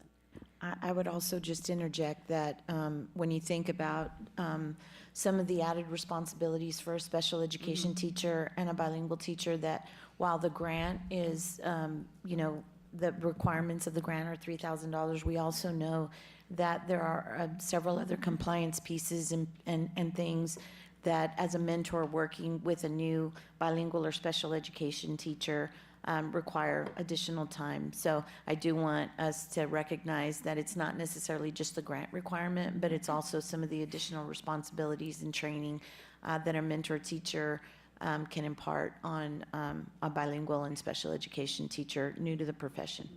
So this school year, we had a total of, in the fall, we had 11 residents, and then in the spring, 9.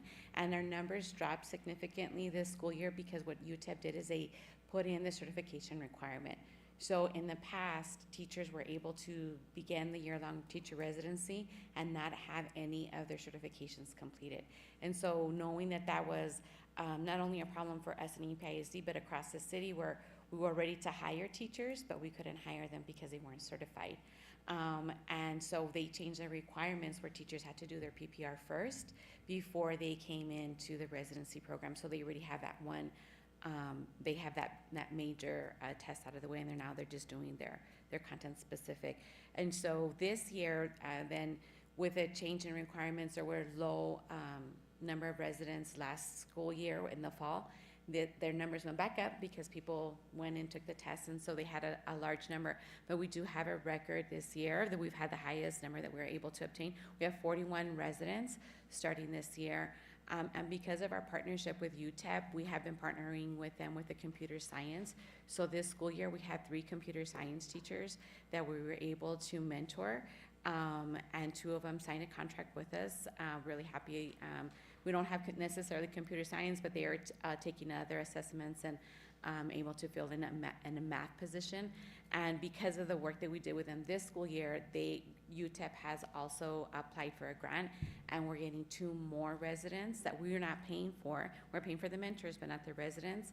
And we'll have 2 more computer science teachers that they wanted to partner and continue that partnership with us. And then we have another way that we're facilitating that is we have our paraprofessionals who are currently paraprofessionals. They're in a current position right now, and they qualify also to be part of the program. So we'll have 2 of those who are current paraprofessionals while going through the residency program that will be, and their special education, and they'll be with a special education mentor, and they'll be also continue through their program and then qualify again for our special education where we have the high need, and our special education bilingual, which is a double need there as well. Miss, I have a question. Miss Saavedra, this multi-room classroom leader, I guess we're not wanting to have that. Are we there yet? That was part of a previous grant, and so that role and that grant alignment is no longer needed. Oh, okay. But we still have some Well, the mentors are taking in the place to support the teacher residents. Okay. Thank you. No, I just wanted to congratulate you all. I heard we won the teacher residency award. Yes, we did. So, I mean, that's really wonderful news. In the past, I know that they were able to kind of steal away the teacher residents, but, UTEP's in our backyard, and so it's wonderful that we're finally able to take advantage of that program. So congratulations. And I'm also hearing that our residents are dispersed throughout more campuses, which I think is excellent. So I'm looking forward to these teachers serving at more and more campuses as we move along. Yes, ma'am. Yes. Absolutely, yes. So we did, we went back, and because we were able to have more numbers, and we looked geographically across all the regions and made sure that we're able to have residents and more opportunities across, so that we're including more schools and really tapping into the opportunity to keep people because they're closer. Proximity is always a big determination for the residents of where they want to work, and so by opening up the city, we were able to pull in some more people with that, and we've had a lot of positive feedback from our principals and participation, so we're really excited about expanding our program. Great job, thank you. Thank you. It's hardly ever I can earn some brownie points with my wife, but I just want to give her a kudos. She's with the teacher residency program there at UTEP, and she's a site coordinator, and I know that she was, ecstatic with the amount of students that were placed in EPISD, having those highly qualified teachers and having, the amazing staff at UTEP doing what they do. It's just kind of a win-win for all of us. But so if she's watching, Dr. Heather Click-Cuellar, you're amazing. Well, it's a great partnership, and one of the things that because we are able to fund, we are the only district that isn't asking people to take unpaid residence programs, because we know that other districts, although that the students are still going through it, they're not paying them. Not 100%, but that's still something that was asked, and so we're very committed to supporting the work and also financially supporting our residents. So it's been a great partnership with Dr. Cuellar. When we're having to make decisions about investments, investing in this is critical and important for us to build a healthy pipeline of certified teachers, across our school district, so. Thank you.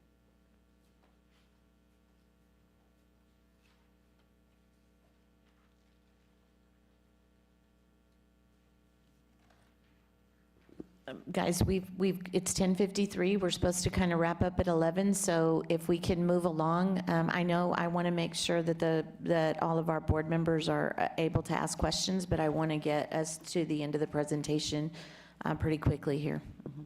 So we will have Ms. Veronica Reyes come up and quickly speak to the stipend updates for bilingual and special education. Yes. Good morning, everyone. President Irobali and board members, as well as Ms. Saavedra. I'm here to present the changes that are coming up for the 24-25 school year. When it comes to bilingual education, we are looking at the very end with under all levels, bilingual certification. So we're crossing out the one-time stipend for the bilingual certification is obtained during the 23-24 school year, as well as the teacher must be the teacher of record. That stipend has been eliminated at this point in that page. I'm sorry, I went ahead and moved that presentation. When we look at the next page, we're looking at instructional and for special education. So some of the language has also been eliminated to bring everything together. So before we used to have the AIM, BIG, CRC units. Now we consolidated everything to self-contained classrooms. And that's going to include whether it's an early childhood unit or in another self-contained classroom within grade levels, kinder to first. We've also added language under the co-teach resource. They are consolidated now to reflect both a resource classroom as well as a co-teach. And then we are also adding, or separating the collaborative special education teacher, and that would be $1,000. Under professional, that language is eliminated, and so instead of listing every single special education mentor, we've actually consolidated that just to special education mentor. So any position that has mentor, they will be receiving the $1,000 stipend. When we look at, our evaluation teams, if they're bilingual certified, if they're bilingual and SPED certified, that evaluation personnel will get the stipend of $2,000.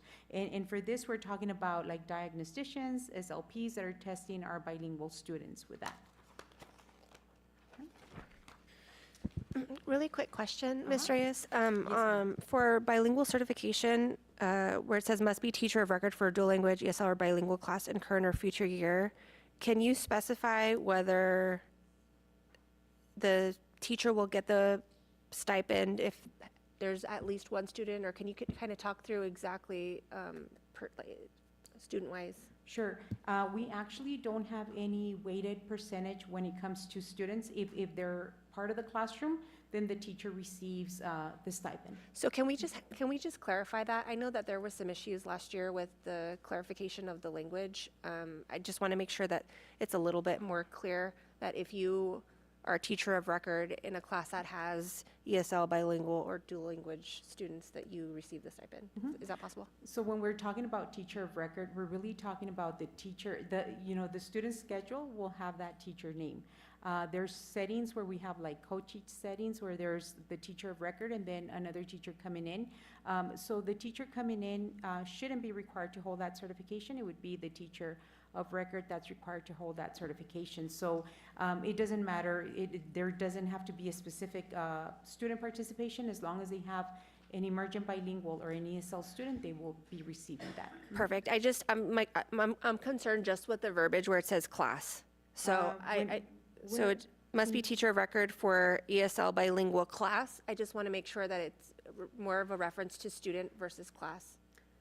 Okay. If we could just figure out the language so that it's referencing students, because this could be interpreted to mean. Well, but I also want to give, so I guess, and I don't want to muddy the water, but for example, I think class in terms of student, so you might have, so I'm going to give you an example. If Diana Saavedra is teaching a Spanish immersion class that is 100% possibly monolingual children, if I put students, that may cause a problem rather than the class, because I'm the teacher of record, I'm bilingual certified, and I'm delivering dual language services, but I'm delivering those to possibly a class of monolingual children of Spanish immersion. Does that make sense? Yeah, but that would be, yes, a dual language.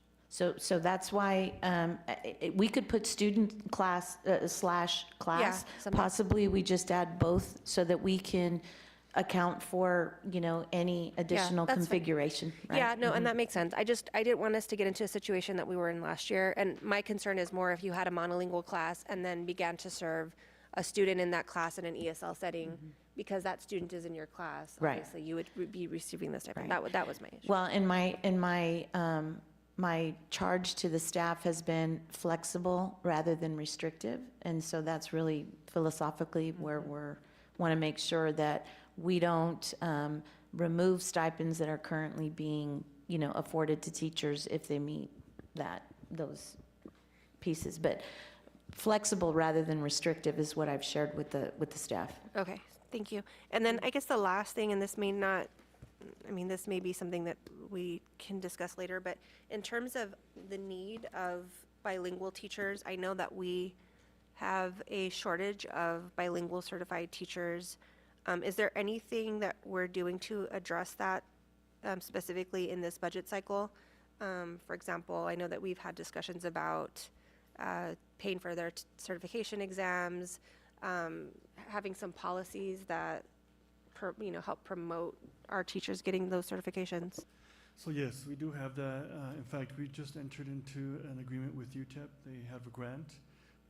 They will pay for the first 4 courses, which are core courses, to get them to pass that bilingual certification. They will pay for tuition, books, fees, everything, including waiving those first 4 classes that can be used for a master's degree if they choose to. We've also, as a district, pay for bilingual certification tests once they are passed that test. Unfortunately, they fail, we can't use that money to pay for them. But and I'll let Veronica expand a little bit on what else we're doing for teachers that are currently wanting to be certified. There's a whole host of activities through the Department of Academics and Connecting Languages for supports. But Veronica, you want to? Sure. So aside from the UTEP partnership that we entered last year, like Mr. Garcia said, they pay for the 4 courses, whether it's bilingual or ESL certification. They'll pay for the certification. And then they have the opportunity to expand into a master's degree where they can apply for Teach Grant, get $4,000, and pretty much finish off their coursework. Region 19 also collaborates with us. We provide the trainings. We pay for the teacher substitutes. We pay for any instructional materials or supplemental materials that will help them, and assist them to pass the courses. So those are some of the initiatives that we have as a department. The department can actually, facilitators can actually meet one-on-one with the teachers in case they're struggling once they get their test results. If they contact us, that's something that we can work on specific domains of that test to be able to assist them, in any future test taking as well. And would you say, Ms. Iva, that there's probably money baked into the budget that could allow us to explore additional options as we're going through a ramp up of recruitment and retainment of bilingual certified teachers? I would say that we're always going to be looking to find ways to recruit and retain. I know that we can access a number of different, Title III, and then anything that we have associated with recruitment efforts. I think that the other thing that I will be working with the staff and exploring as we look ahead is, how our District of Innovation can assist us with some of our bilingual certified opportunities. So, we're committed to investing the money, and I do believe that we have a significant amount of money baked into the budget to address some of our certification shortfalls at this point. And last question, thank you. Title III money can't be used for certifications, correct? That's correct, but one of the things when we're looking at certifications, one of the things that it is our responsibility when we're submitting like the exceptions or the waiver is that we allocate 10% of the the regular bilingual education allotment to support teachers. So a lot of that goes into all that training, and some of the materials as well. And this is from 199 budget. Mm-hmm. Thank you. Veronica did go fast, but once a teacher gets certified, they get a one-time $3,000 stipend on top of the bilingual certification stipend. So that is baked into the budget. Okay, as we move on, in the presentation, we have, Ms. Cortez is going to give you an overview. This is a regional comparison of compensation and healthcare costs and how they play important pieces in what an employee actually receives as take-home pay. So one of the things that as I've gone to campuses and met with teachers and faculties across the school district, one of the messages that I've shared with them is that although we may not be able to deliver on a compensation increase, that we are committed to keeping our insurance premiums consistent, low. And I've also shared with them that in some cases, even though some of our neighboring school districts may start off with a starting salary that's, higher than ours, take-home pay can be impacted by some of that based on the additional costs that come with, taking money, or the employee contribution associated to healthcare. So we shared with you last month that we would be providing you all a side-by-side of what that looks like. Again, we're committed to finding all the possible ways to address compensation aside from just compensation increases. Ms. Saavedra mentioned take-home pay and how important that really bottom line is. And I can say that, for new employees coming in, especially new in their career, what we do during a new employee orientation is provide a session, education, on how to really start working with your gross pay when you're starting off your career, and how to best work your take-home pay, because at that age, I think early on, a lot of people tend to look at your net, what's in the bank when you look at your statement, but really it's your gross, your take-home, and what can you really do with that final gross pay. And I think that's just an important point as we look at what we've done collectively and with board support, that we've been very intentional to ensure that we continue to work to remain competitive and compensate our employees, but also within our means, right? And fiscal responsibility during these challenging times. But it's been very diligent work and very strategically in identifying ways to compensate and provide raises within our means. And so I think the effort needs to be applauded, because we're really in a good position. We recognize that we need to be conservative, but we continue to work to ensure that employees understand the gross income that's provided to them as employees of El Paso ISD. I think we've been also transparent and strategic about how we go about taking care of our employees. And so what we wanted to illustrate here is, what does take-home really look like when you compare with the rest of the region? And so we know that we've been slow but strategic in trying to get our teacher pay up to a competitive point. But if you look at the first plan, this is comparing health plans with the two larger districts, Socorro ISD and Isleta. And so if you look at starting pay for a teacher, which is your first row in the first box, and you add in the contribution that an employee provides for their own health care, that's in comparison to El Paso at $396, and the highest for Isleta is $2,604. Then you can see there that when you look at your take-home pay, we're very close to being competitive with the other districts. And this is comparing traditional plans, which means that the benefits are very comparable. Your next box refers to the high deductible plan for the 3 school districts. And again, you show the 0-year experience pay and the HSA contribution that's provided by El Paso as well as Socorro.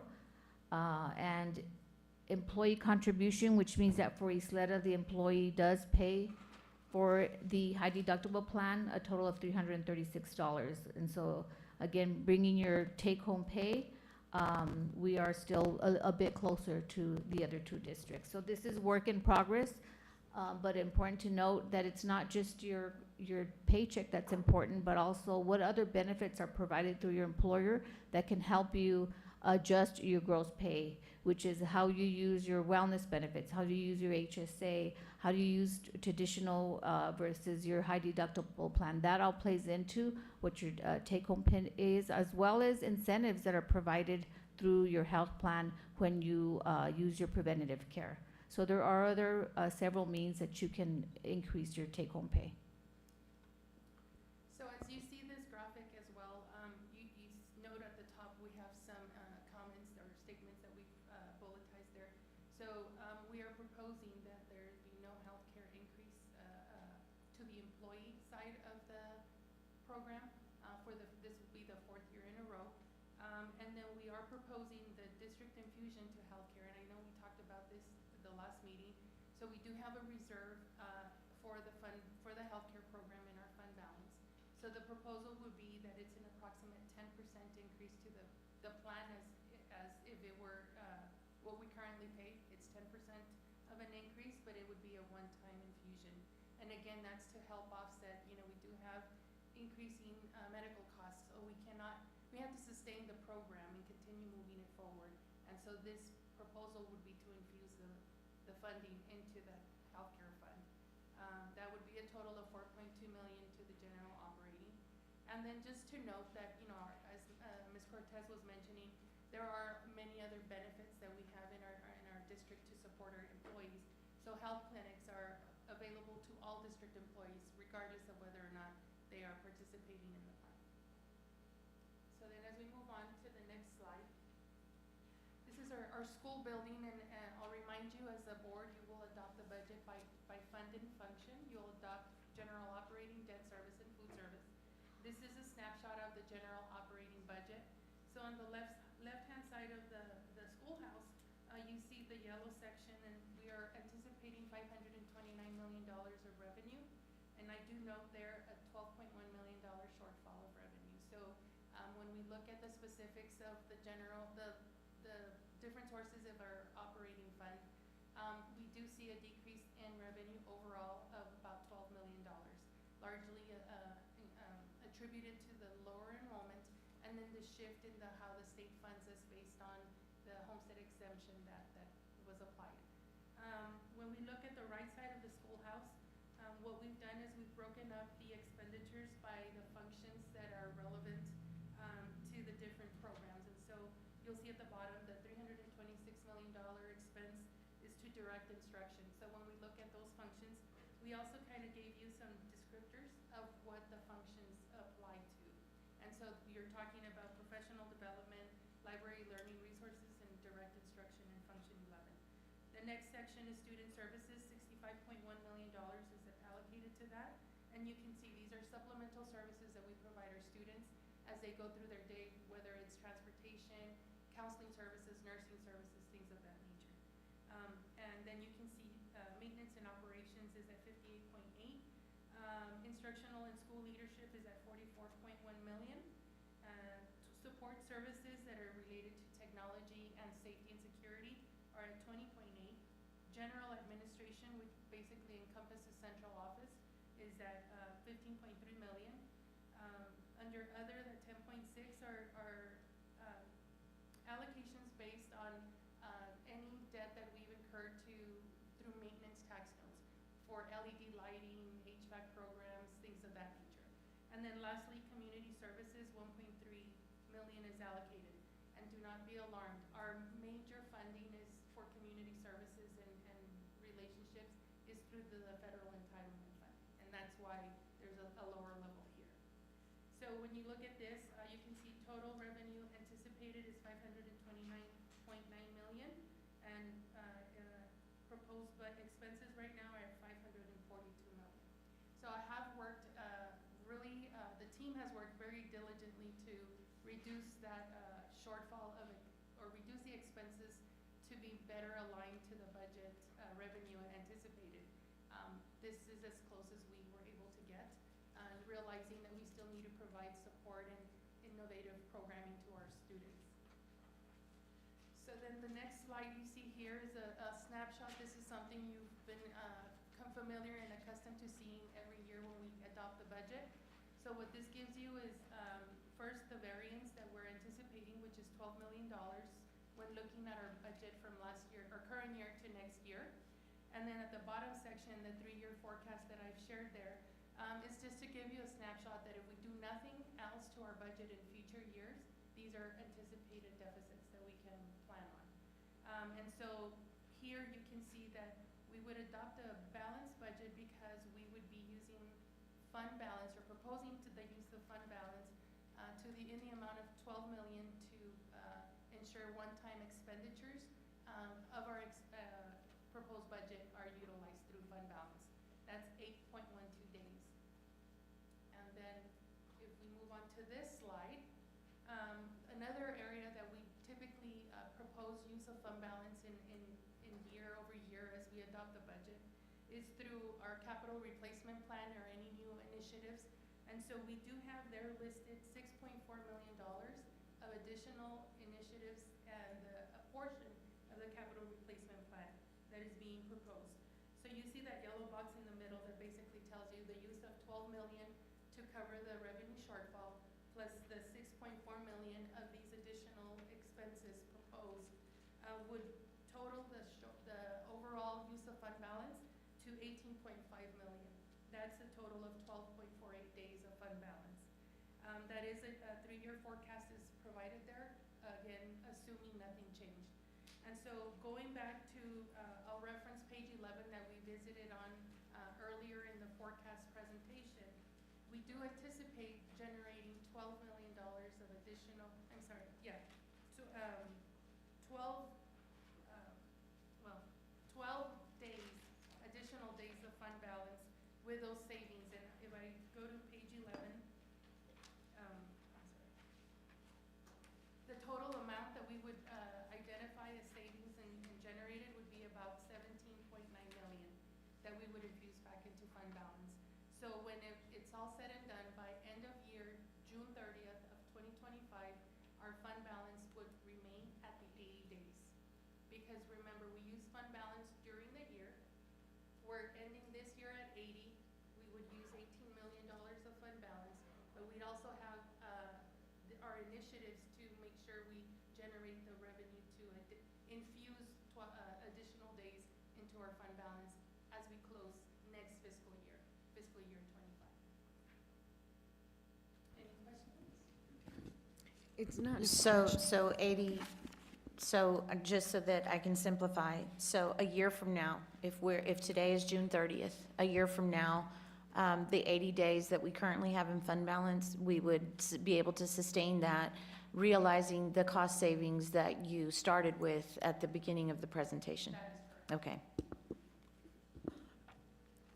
I'm glad you were able to spell it out, give us all this information. What I would like to do, Ms. Ayvedra, if we could for next year, because I figured out from page where you gave the, I don't remember where it's at now, where you give, the teachers' salaries compared to El Paso, Socorro, and Isleta. There, I worked it out. If we wanted to get to the point, if we have all the cost savings that you're planning for next year, I would like to see that we can bring our teachers from that 58,750, the bottom line number, to the 60,164 like Isleta is only a 2.4% increase, and on the other one, it's barely a 1%. So I would like to know if we can maybe start working towards looking to make that happen for our teachers. What I would share is that the forecast that you're looking at for the next 2 years has a 0% compensation baked into that. So in addition to 15 million, I don't know what a 2% would increase that deficit to. And that would be a recurring cost that we would have to take on.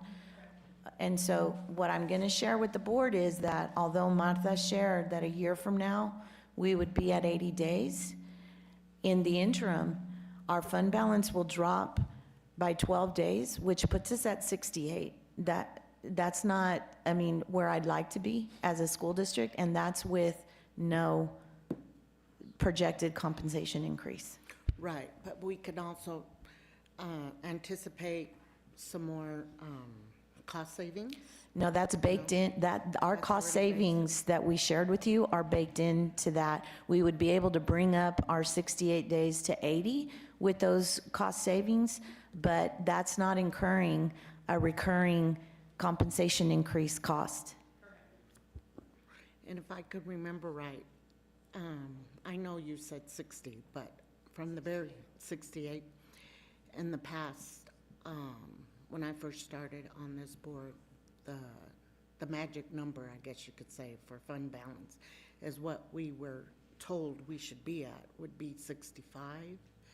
But we have had a healthy fund balance. If we could, I would like to know if we can just work towards something for those employees that have been looking forward to it, have been faithful, and we're trying our best to keep up with the other school districts. And we're also looking at, always looking at strategies to be able to do that. I would share with you that there's also a provision in my superintendent's evaluation where the board holds me accountable for keeping the fund balance at 75 days or above. So at some point in my formative, we're going to fall below that. By the time I get to my summative, we will get closer to that with the realizing the cost savings. So there's some accountability here that the board has placed on me to bring you a budget that, you know, allows us to remain healthy with respect to our fund balance. So I just want to make sure that we're having the conversation in totality in terms of the expectations that the board has shared in the past. And, you know, where we are right now, we're going to go into a legislative season that may not, result in less funding coming to public schools, which significantly hinders our ability to take on more debt, right? And so I just want us all to be cautious and know that although right now we're not proposing any increase, we're always looking at the best strategies to be able to get there. It's becoming increasingly more difficult for us to do that. If we were able to come forth with any compensation increase, I'm going to share with you that it would not be at a 2.4% increase. It would be more like a 0.5 or 1% increase, if anything. So your most comfortable fund balance number is more or less 75, you say? Not mine, the expectation that the board has placed on me as a superintendent that is baked into my superintendent's evaluation. 75. Thank you. So, the next slide I have for you is just an update of our calendar as you see that over every presentation. But if you have any other questions. I do. I'll try to be brief. First of all, it's great to be sitting in this spot compared to where some of the other trustees in other districts may be. So thank you for your diligence and your hard work. I know that you all have been really, really grinding the numbers to get to where you're at, and I really do appreciate that.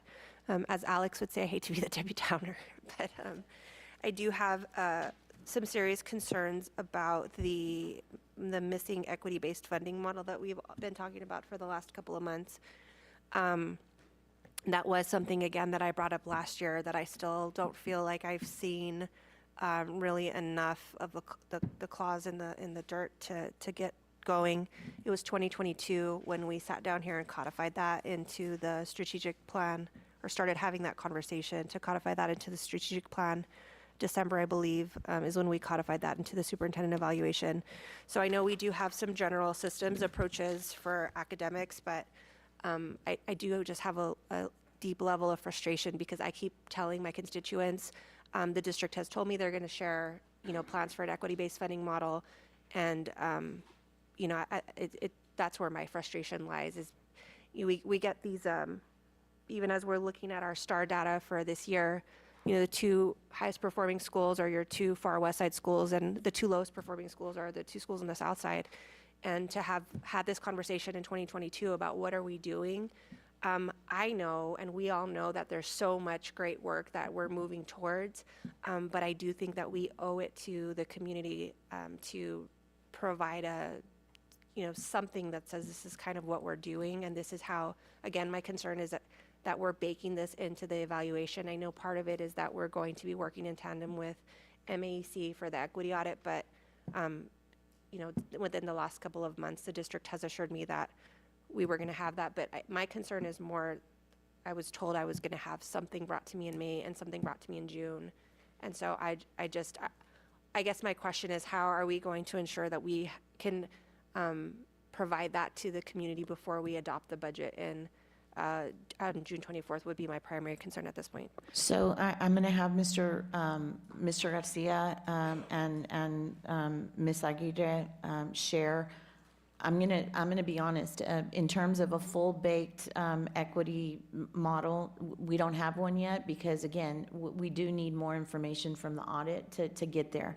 But the first step that we've taken has been to address layered staffing based on need at schools. And so, Mr. Garcia, can you share, we've added additional staffing units at some of our high schools that have traditionally struggled with student achievement, some of the equity adjustments that we've made in terms of staffing associated with bilingual services and support for campuses that are working with high percentages of emergent bilingual children. Can you share some of that information with Ms. Anani?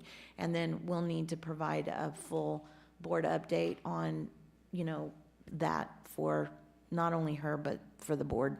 Yes, ma'am. We have added bilingual interventionists to most of those Southside schools, but moreover, we have also provided additional FTEs and staffing for the principal to use based on data. Typically, I would imagine they're going to be in the 3rd, 4th, and 5th grade levels based on an equity model. We worked in tandem with Ms. Fred and Federal Programs Director Dr. Rosie Perez to ensure that we applied a rubric. And so all but one of the Southside schools and one West Central school, I believe, was in the Austin feeder pattern, qualified for that equity add of the FTE. We've also been strategic about where we placed our Algebra for All.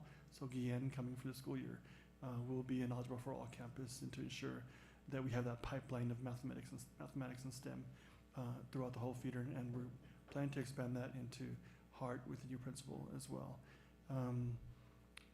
Can you talk about the high schools where we've added additional Yes. via entitlement so that we can have specifically address student achievement needs in particular content areas, algebra, English 1 and English 2? Yes, we've added interventionists at all the high schools. What they'll be doing is their role, right now we're baking the actual instructional model. So students will have 90-minute math dual blocked at the high schools, in particular in the Southside schools at Bowie and at Jeff, where the interventionists will be ensuring those kids see the teachers see the students every single day in algebra, English 1, and English 2.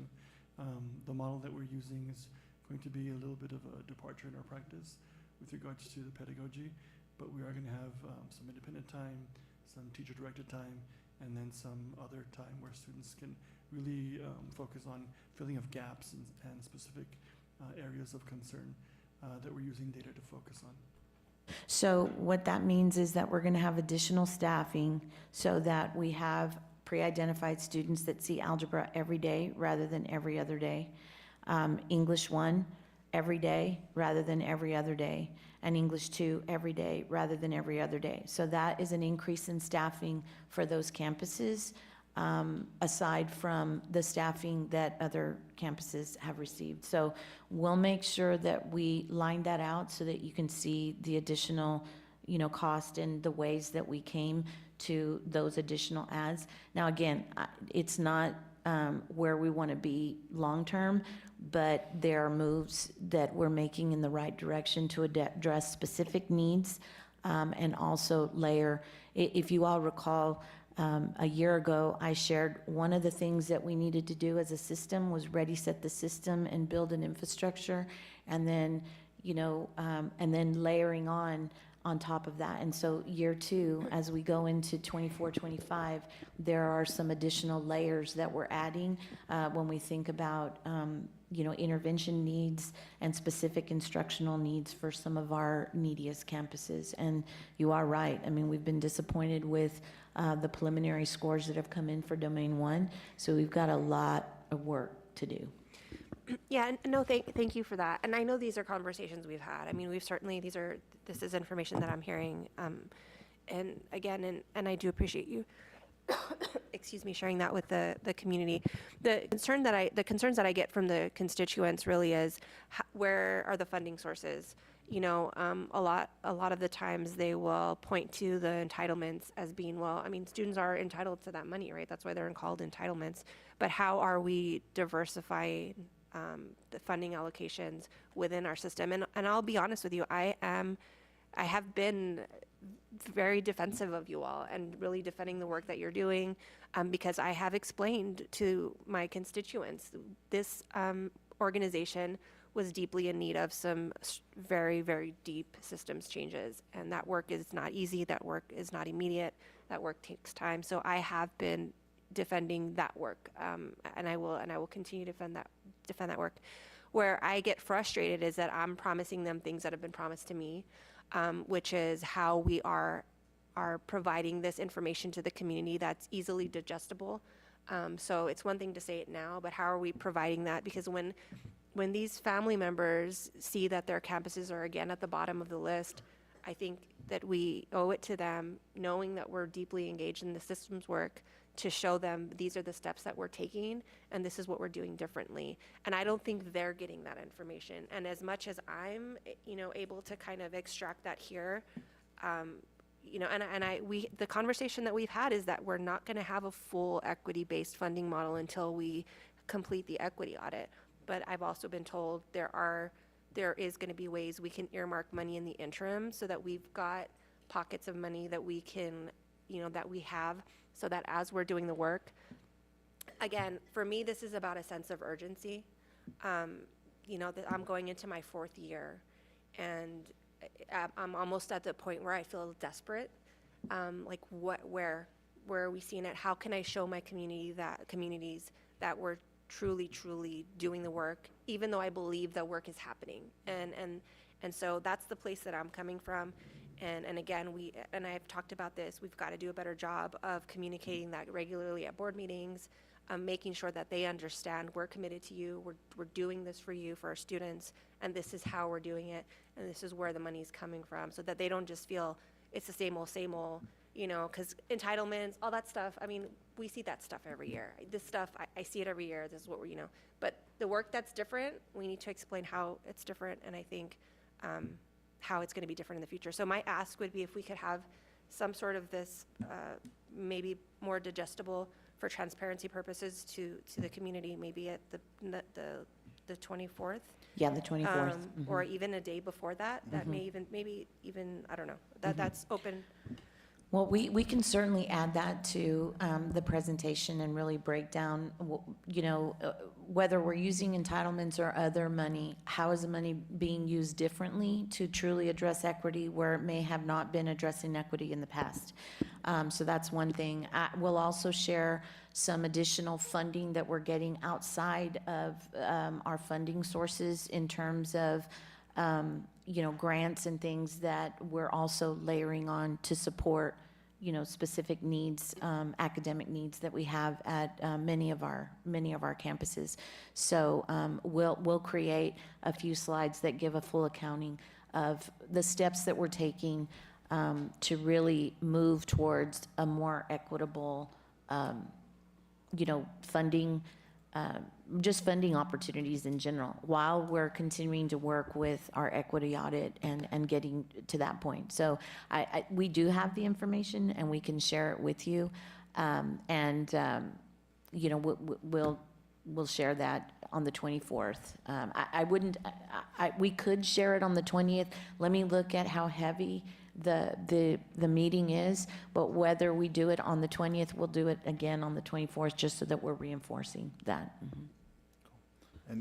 I just wanted to add, Ms. Saavedra, and over the years, and I'm on the same page that you're speaking of, Ms. Hanani, because of the fact that we just want things to happen, but faster. But as I have mentioned before, and I remember President Ubaldi echoing what I had said, you're trying to turn the Titanic, and it's going to take time, and we see that, and I now see how your team is working together to make it work, but it takes time. And so, if anything, we would like to see it before our term ends, but that's just something that we're all striving for, or you're striving for, so I see on an everyday basis, and we'll get there eventually, maybe not as fast as we'd like it, but I want to commend you for doing that for us and with the team that you have. Yeah, well, if I can just, I somewhat disagree with Representative Hernandez. I don't think it's turning the Titanic.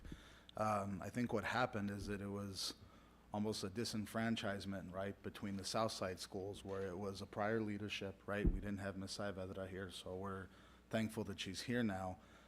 But it's one of those things where it's because, you know, the conversations I've had with Ms. Saavedra, you know, and talking about the way the schools were designed, right, there was no academic specifications, right? It was just, here, go put up a new building, right? And that's a problem. And I would mimic the exact same sentiments that, you know, Trustee Hanani had too, in the sense that, you know, everybody within the Jefferson feeder pattern, it's constant, you know, how come we keep on getting the short end of the stick, right? It seems like we keep on drawing straws and we always get the short one. And that should not be the case, right?